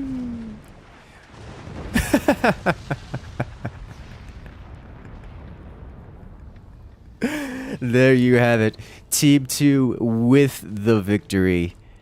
Congratulations, team. Nothing to see here. Moving on to the finals, knocking Team Uwu down to the lower bracket, where they will face off against Toast.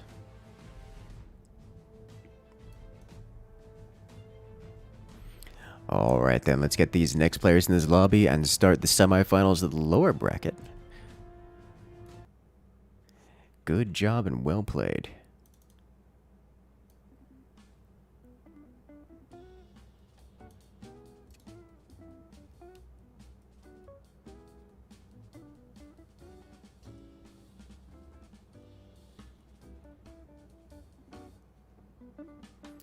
Okay. Yeah, they were saying they didn't know the mod. Yeah, that's one of the things. Like all of these maps, all these mods, they were all made known to the players beforehand. They had opportunities to train and practice on them. It is what it is. We all know these mods are not very popular. They're not played particularly often, especially by some of the more competitive players. Oh no. Oh, is this what we're doing? Oh no. I didn't look at the next set. Oh, it is. Oh no. So are we doing co-op or deathmatch for this? This is co-op. Okay. On Desert 2v2, thank you. Okay, so we have Alex Extra Upgrades, the same mod that we had last time. But we also have the Everything is on Fire mod. I'm not going to say anything about this. We've seen this one before because, you know, Everything is on Fire as may have been motivated by something I tend to say and do.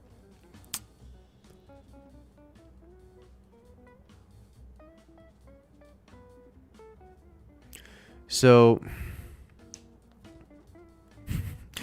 if you guys haven't seen it before, it's going to be an experience.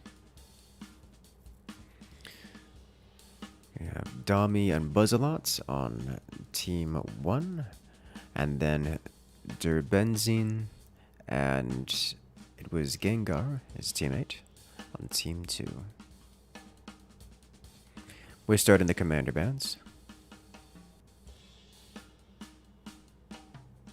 It looks like we're going to see the first surrendering of player team. So one of the features available to players is they can vote to change the mods, or at least they can sacrifice some of their team's ability to change the mods to something more in their favor.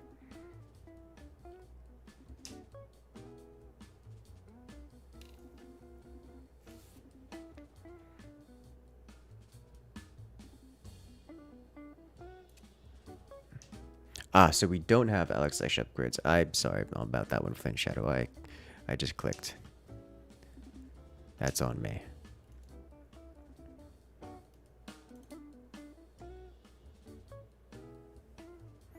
Okay. Hello there, Dark Knight. Coming in with this support.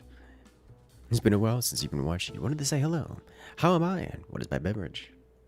My beverage is hot soup broth because it's so soothing.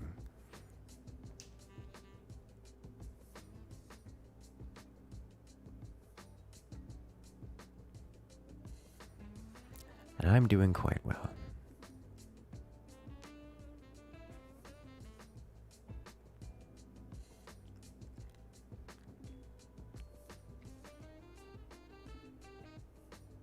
Let's go.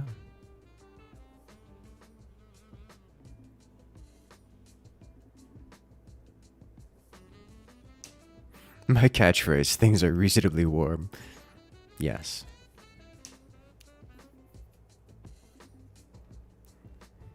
Yes, they are.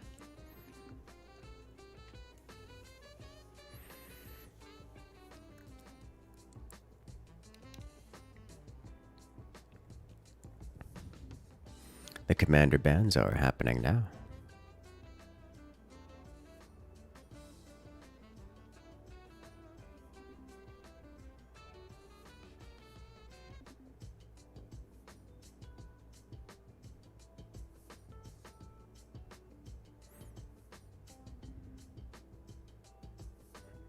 Can't wait to see who wins this one. Oh, me too.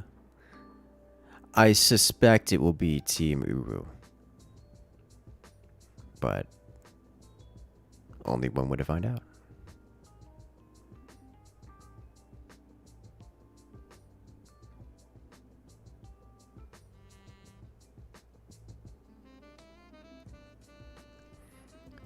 Alright, so Team 2 has Spook, Pinch, Scatter, and Architect Band. Team 1 has Spook, Scatter, Pinch, and Warthog Band.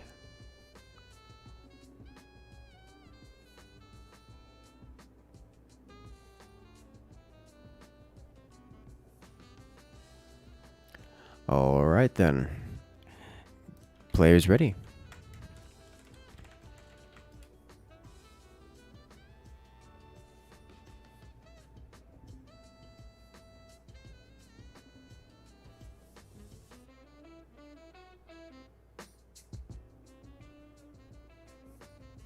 Buzzalot seems to...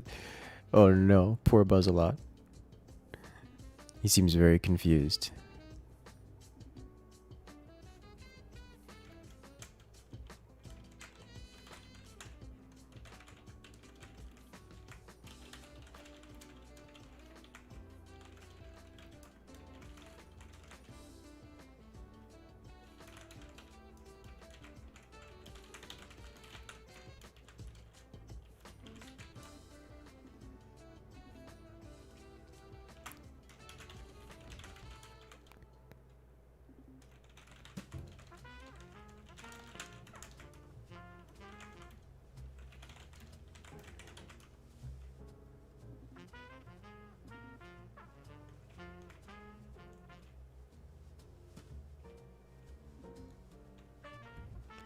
And we go.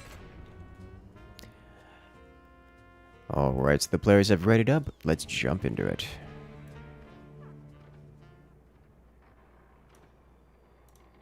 time's up. Let's do this. So here we have, on the left-hand side, it is Sir Buzzalot and Dami. Facing off against their opponents on the right, it's Gengar and Derbenzin.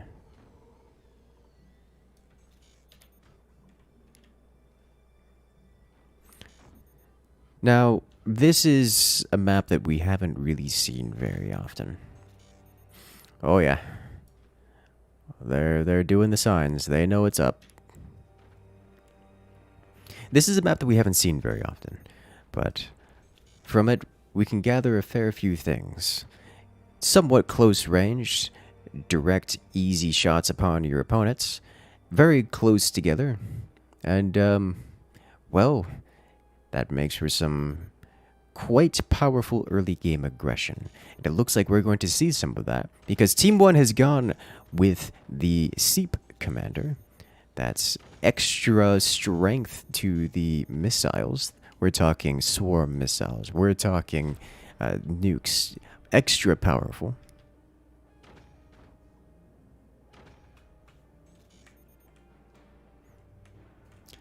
Team 2 going with overdrive and upgrades.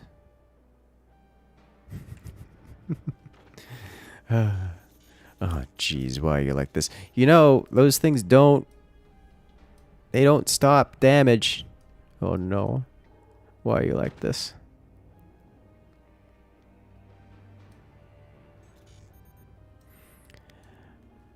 I wonder. I honestly, given the set of mods, I'm kind of surprised we didn't see a Firebird. Firebird is quite good with this, but I mean, Seep also works pretty well. The Team 1 players are doing a more traditional style Swarm Missile Rush. They're not even hiding it. Team 2 should know what's going on. Their Benzine and Gengar, they need to be scouting. They need to be at least paying some attention to their opponents, just in case their opponents do what they're doing now, which is rush something, completely exposed just to do as much damage as they can as early as possible. The first swarms are launched. This is going to be devastating.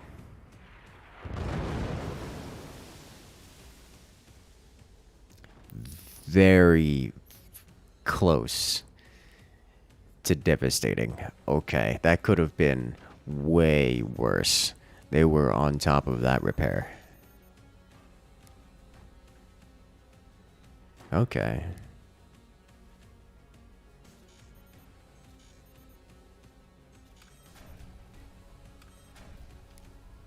Oh, jeez. Does Seep affect EMPs and rockets too?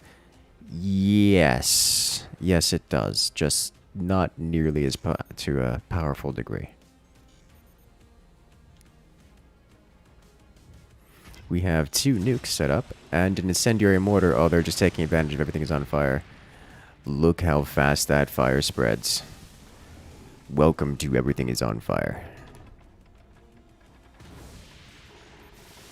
Ho ho ho. It does fire. Everything is on fire is a mod which increases fire spread and damage. So if you miss out just even for a moment, if you miss even a single little flick of flame, your entire base goes up instantly. Almost instantly. It is wild.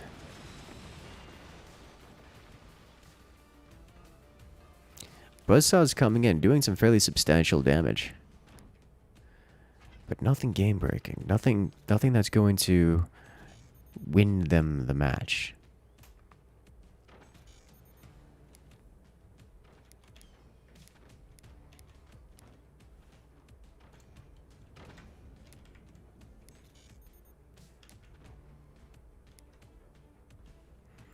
Another round of missiles. But this time, these missiles will include the nukes. And it's going to be probably enough to end the game outright. That's 4 swarms and 2 nukes. Team 1 doesn't currently have the ability to fire all of them at the same time. So they're going to be saving up a little bit. But with the Seep Commander active, that's bonus speed and massive damage. Buzzsaw follow-up, and away it goes. Team 2 player eliminated. Why wouldn't you go Fire Beam with this?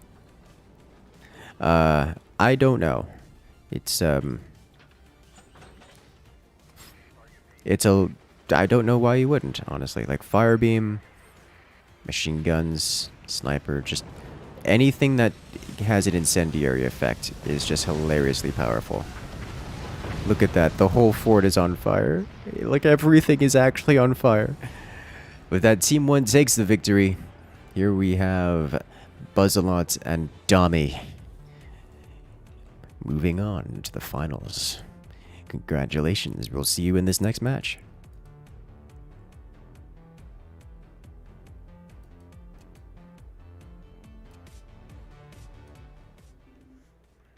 There we go.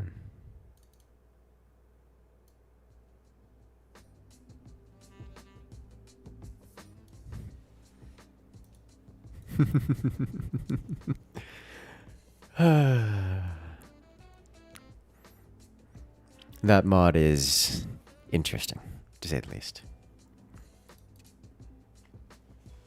But here we move on to the first of the finals matches. Of course, I say first. We will only move on to the second match if it is necessary. Remember, this is a double elimination tournament, so each team has 2 lives. Currently, the Nothing to See Here team has 2 lives left, whereas Team Uwu only has 1 life remaining. So Team Uwu will have to knock out both lives of Team Nothing to See Here.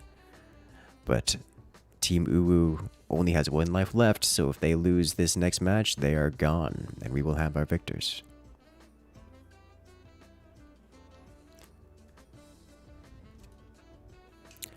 This next one will be Mech's Weapons Dev version on the map Hillfort.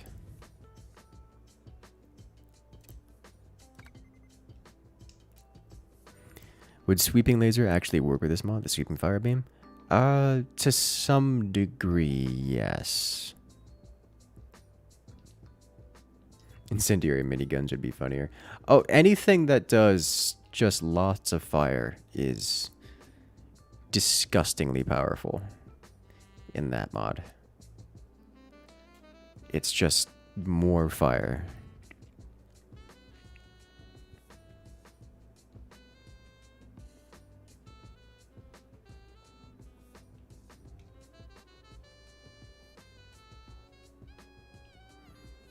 Just much, much more fire.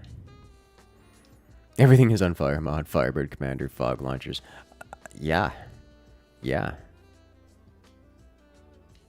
Like, that's unironically, it's just strong. It's just very strong.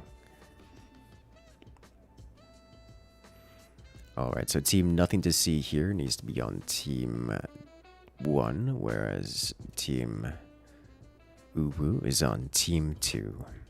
Teams are set. We just need to get the players in here.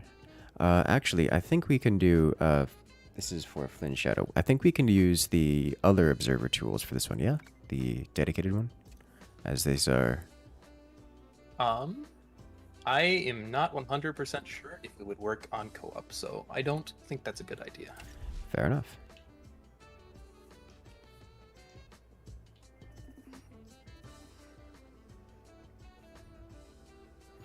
Taichu! I saw that.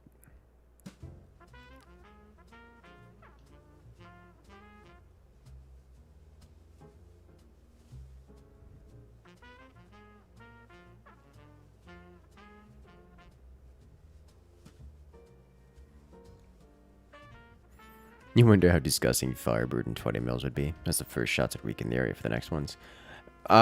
With the Everything is on Fire mod, that would work pretty well. Otherwise, kind of mediocre.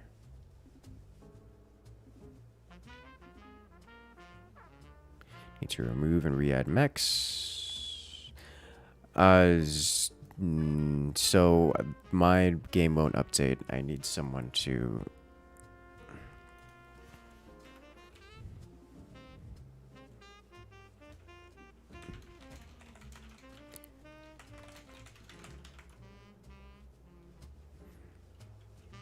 So updating the mod in the lobby is not as simple as removing and re-adding. Okay. Alright. There we go. The mod has just been updated.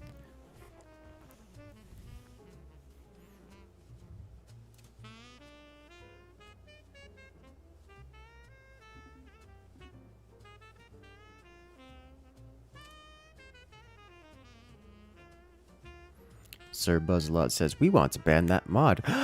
Okay, the chaos starts.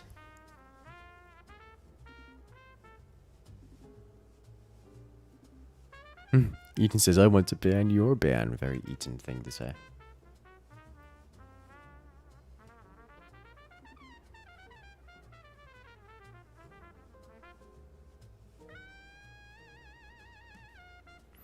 Okay.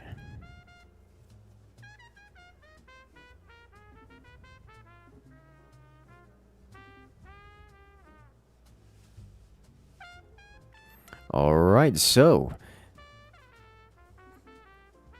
Team Uwu has banned the mod. We will not have mech weapons mod for this match. However, that was not free. It costs Team Uwu their ability to commit bans. So now, Team Nothing to See Here will be able to use any commander they wish. Alright, so you need to go to Team 1, you need to go to Team 2. Okay. Alright, so Team Nothing to See Here has banned Spook, Scatter, Pinch, and Warthog. And Team Uwu has no bans, so they will not be able to prevent their opponents from choosing any commander they wish. But this will not be a modded match.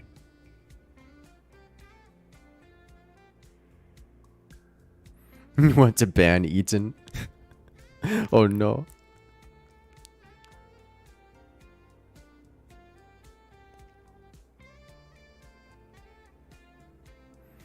Okay.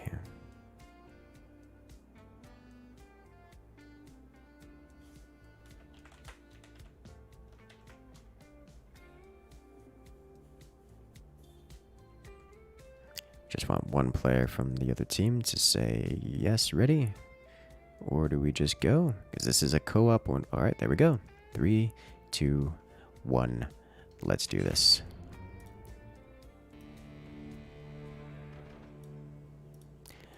And we're off. So here we have 1v1 hill fort, but it's 2 players apiece. So this is now co-op, where we have 2 players on the left side. Specifically, this is Eaton and Tuxedo Luigi here on the left side, choosing the Warthog commander. Okay.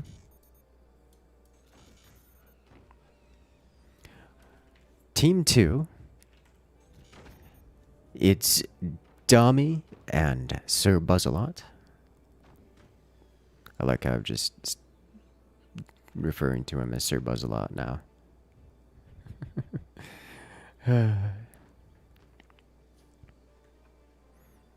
Oh, player disconnect. Let's pause. Tuxedo Luigi seems to have timed out potential internet issues here, so we'll give them a minute to come back in. But for the time being, we can go ahead and get some more explanation as to what's going on here. I'm kind of surprised to see Warthog selected here, as opposed to, I don't know, like Scattershot. Like, you could just do Scattershot things and get away with it. Like, what are they going to do about it? But, alas. I do think that is partially just because the howitzer being so common on this map, because you can angle it above the center. So it's probably that, but I'm not sure. That is about the only thing I can think of. Is howitzer on this map is incredibly it is the meta strategy. So I guess I shouldn't be too surprised, but like You could just do scatter shot though, and you know you could use those 20 millimeters to deal with a howitzer. It's like, just hold on to it, slam the howitzer doors, and if it dares fire, use the 20 mil to just gun it down out of the sky. That seems like a very, well, I mean, it is Eaton and Tuxedo Luigi. I'm sure they will be able to they'll be able to come back to it. But it looks like Tuxedo Luigi just disconnected from the Discord, so likely having internet issues themselves. We'll give them another minute or so. Hopefully they can get back to us here.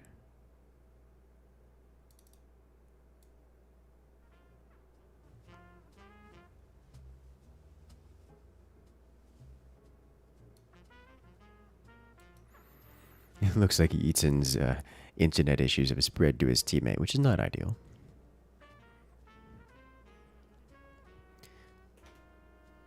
So I'm guessing it's like having Warthog on this map isn't like super powerful.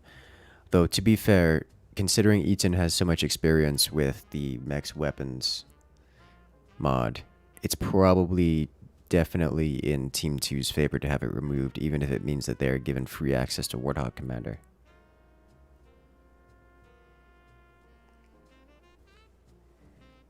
So how this event works.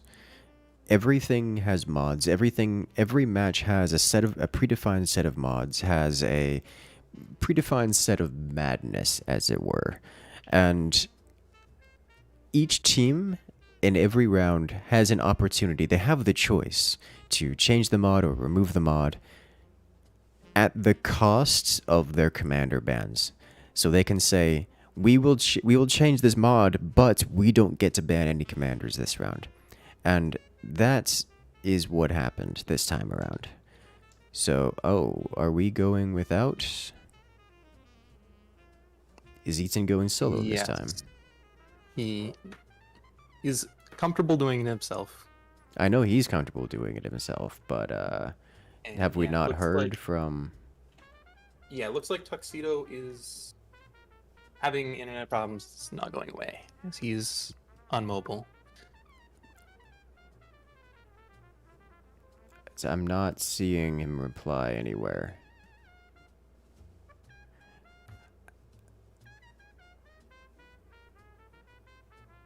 Okay, I do see him online on mobile, but I've not seen it. Did I miss his message somewhere? Did he reply to someone specific? No, It's like... had thought that Eaton had been in the VC. I don't see him rejoining.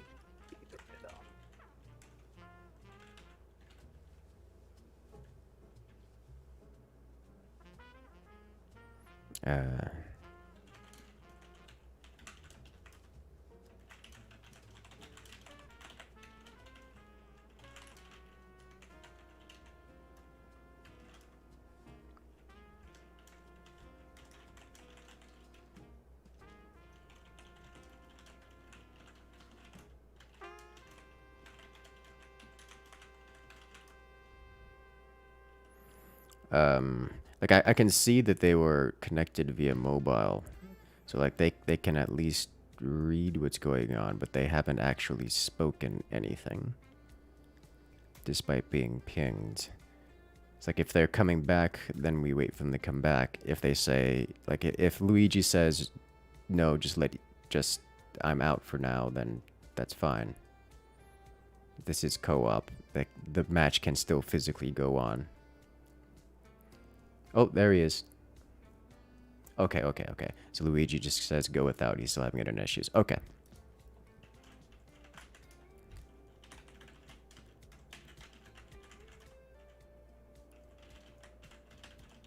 It'll be 1v2.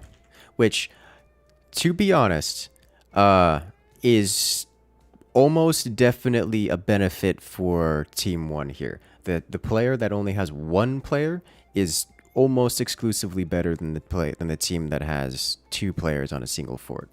It's basically a handicap having two players working on the same fort. So, as painful as this is, we have Eaton now playing alone against opponents who are in every way disadvantaged. Oh no. I suspect this is going to be one-sided. Okay. Sir Buzzlot says he doesn't think it has that much of an impact. I mean, it doesn't have that much of an impact, but it isn't a net negative for Eaton here.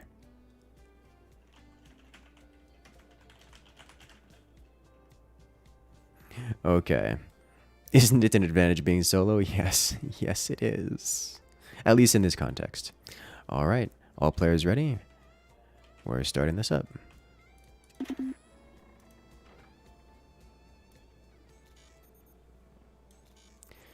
And we're off once more into the fray.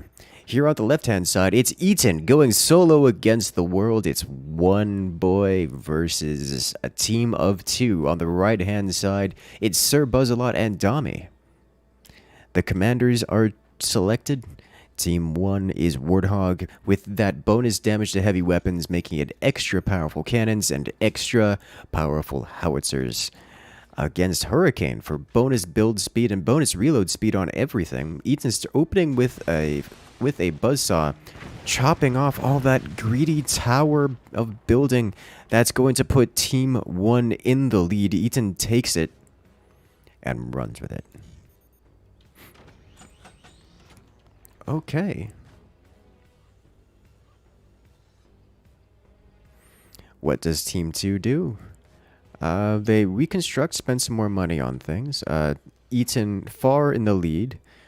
His heavy weapons facility is about a quarter of the way completed, his cannon production facility. Whereas Team 2 is struggling to get the money together to place a laser construction facility. That's an odd choice on this map.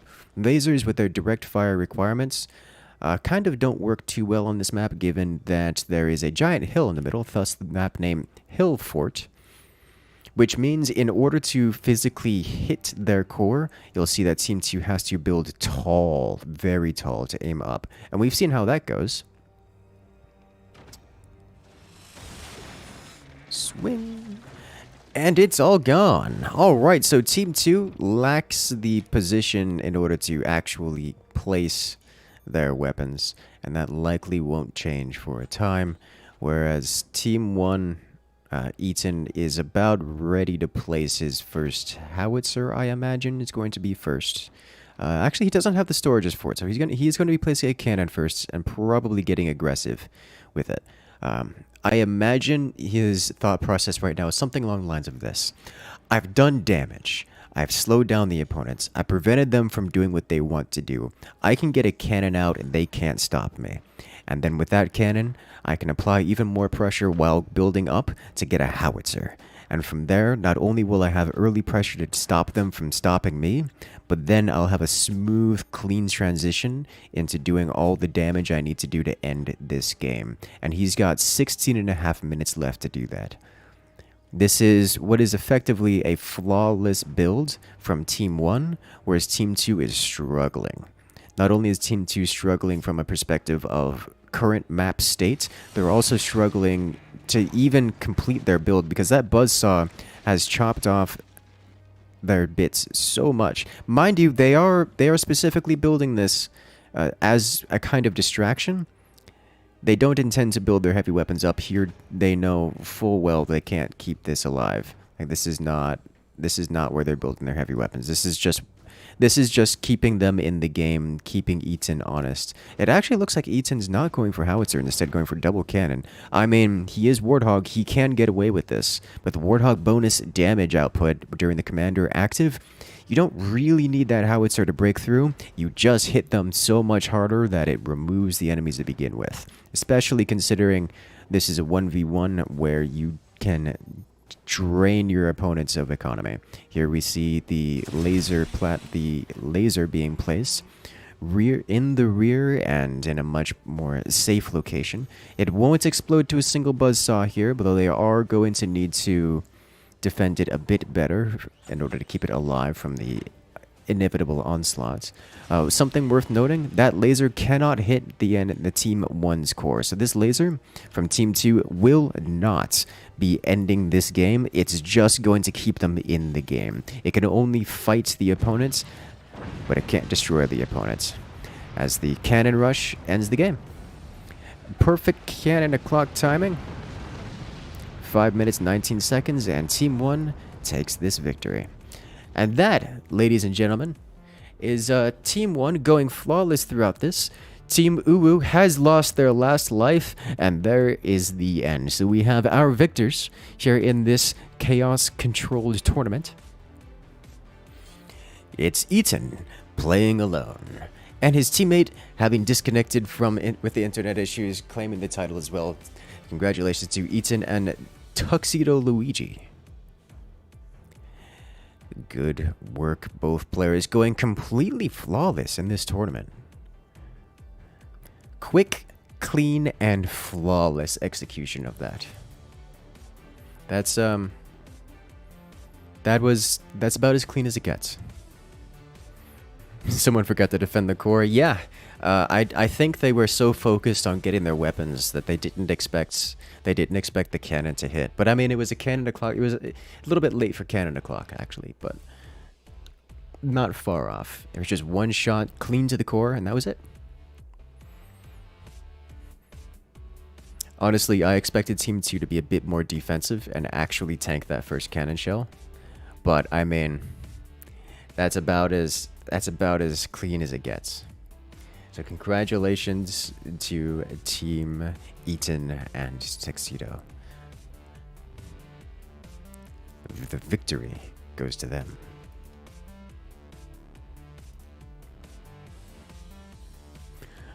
All right. So that will be wrapping it up here, Flinnshadow. Is there anything you want to say, anything you want to mention, anything you want to talk about before we wind this down? Well, I think that was definitely an interesting end there. But I think that was great. Got to see some mods getting used, and of course, Eaton will be getting $60, and of course, second place will be getting $40. We'll even get a badge, and of course, be doing the next one about a month. All right, I look forward to it. I do enjoy that this is a different format that includes mods, it includes that includes other goodies that make it different from the other tournaments. Oh my God, Tuxedo has renamed his name in Discord to $30. Oh, the meme, the trolls, it's already started. All right, guys. Big shout out. Thank you to all the competitors, one and all, who have come to join. It's nice to see some of the newer players actually making it onto the semifinals. And I look forward to seeing the progress of this next matches. But for now, have a good one, everyone. And I'll see you guys later.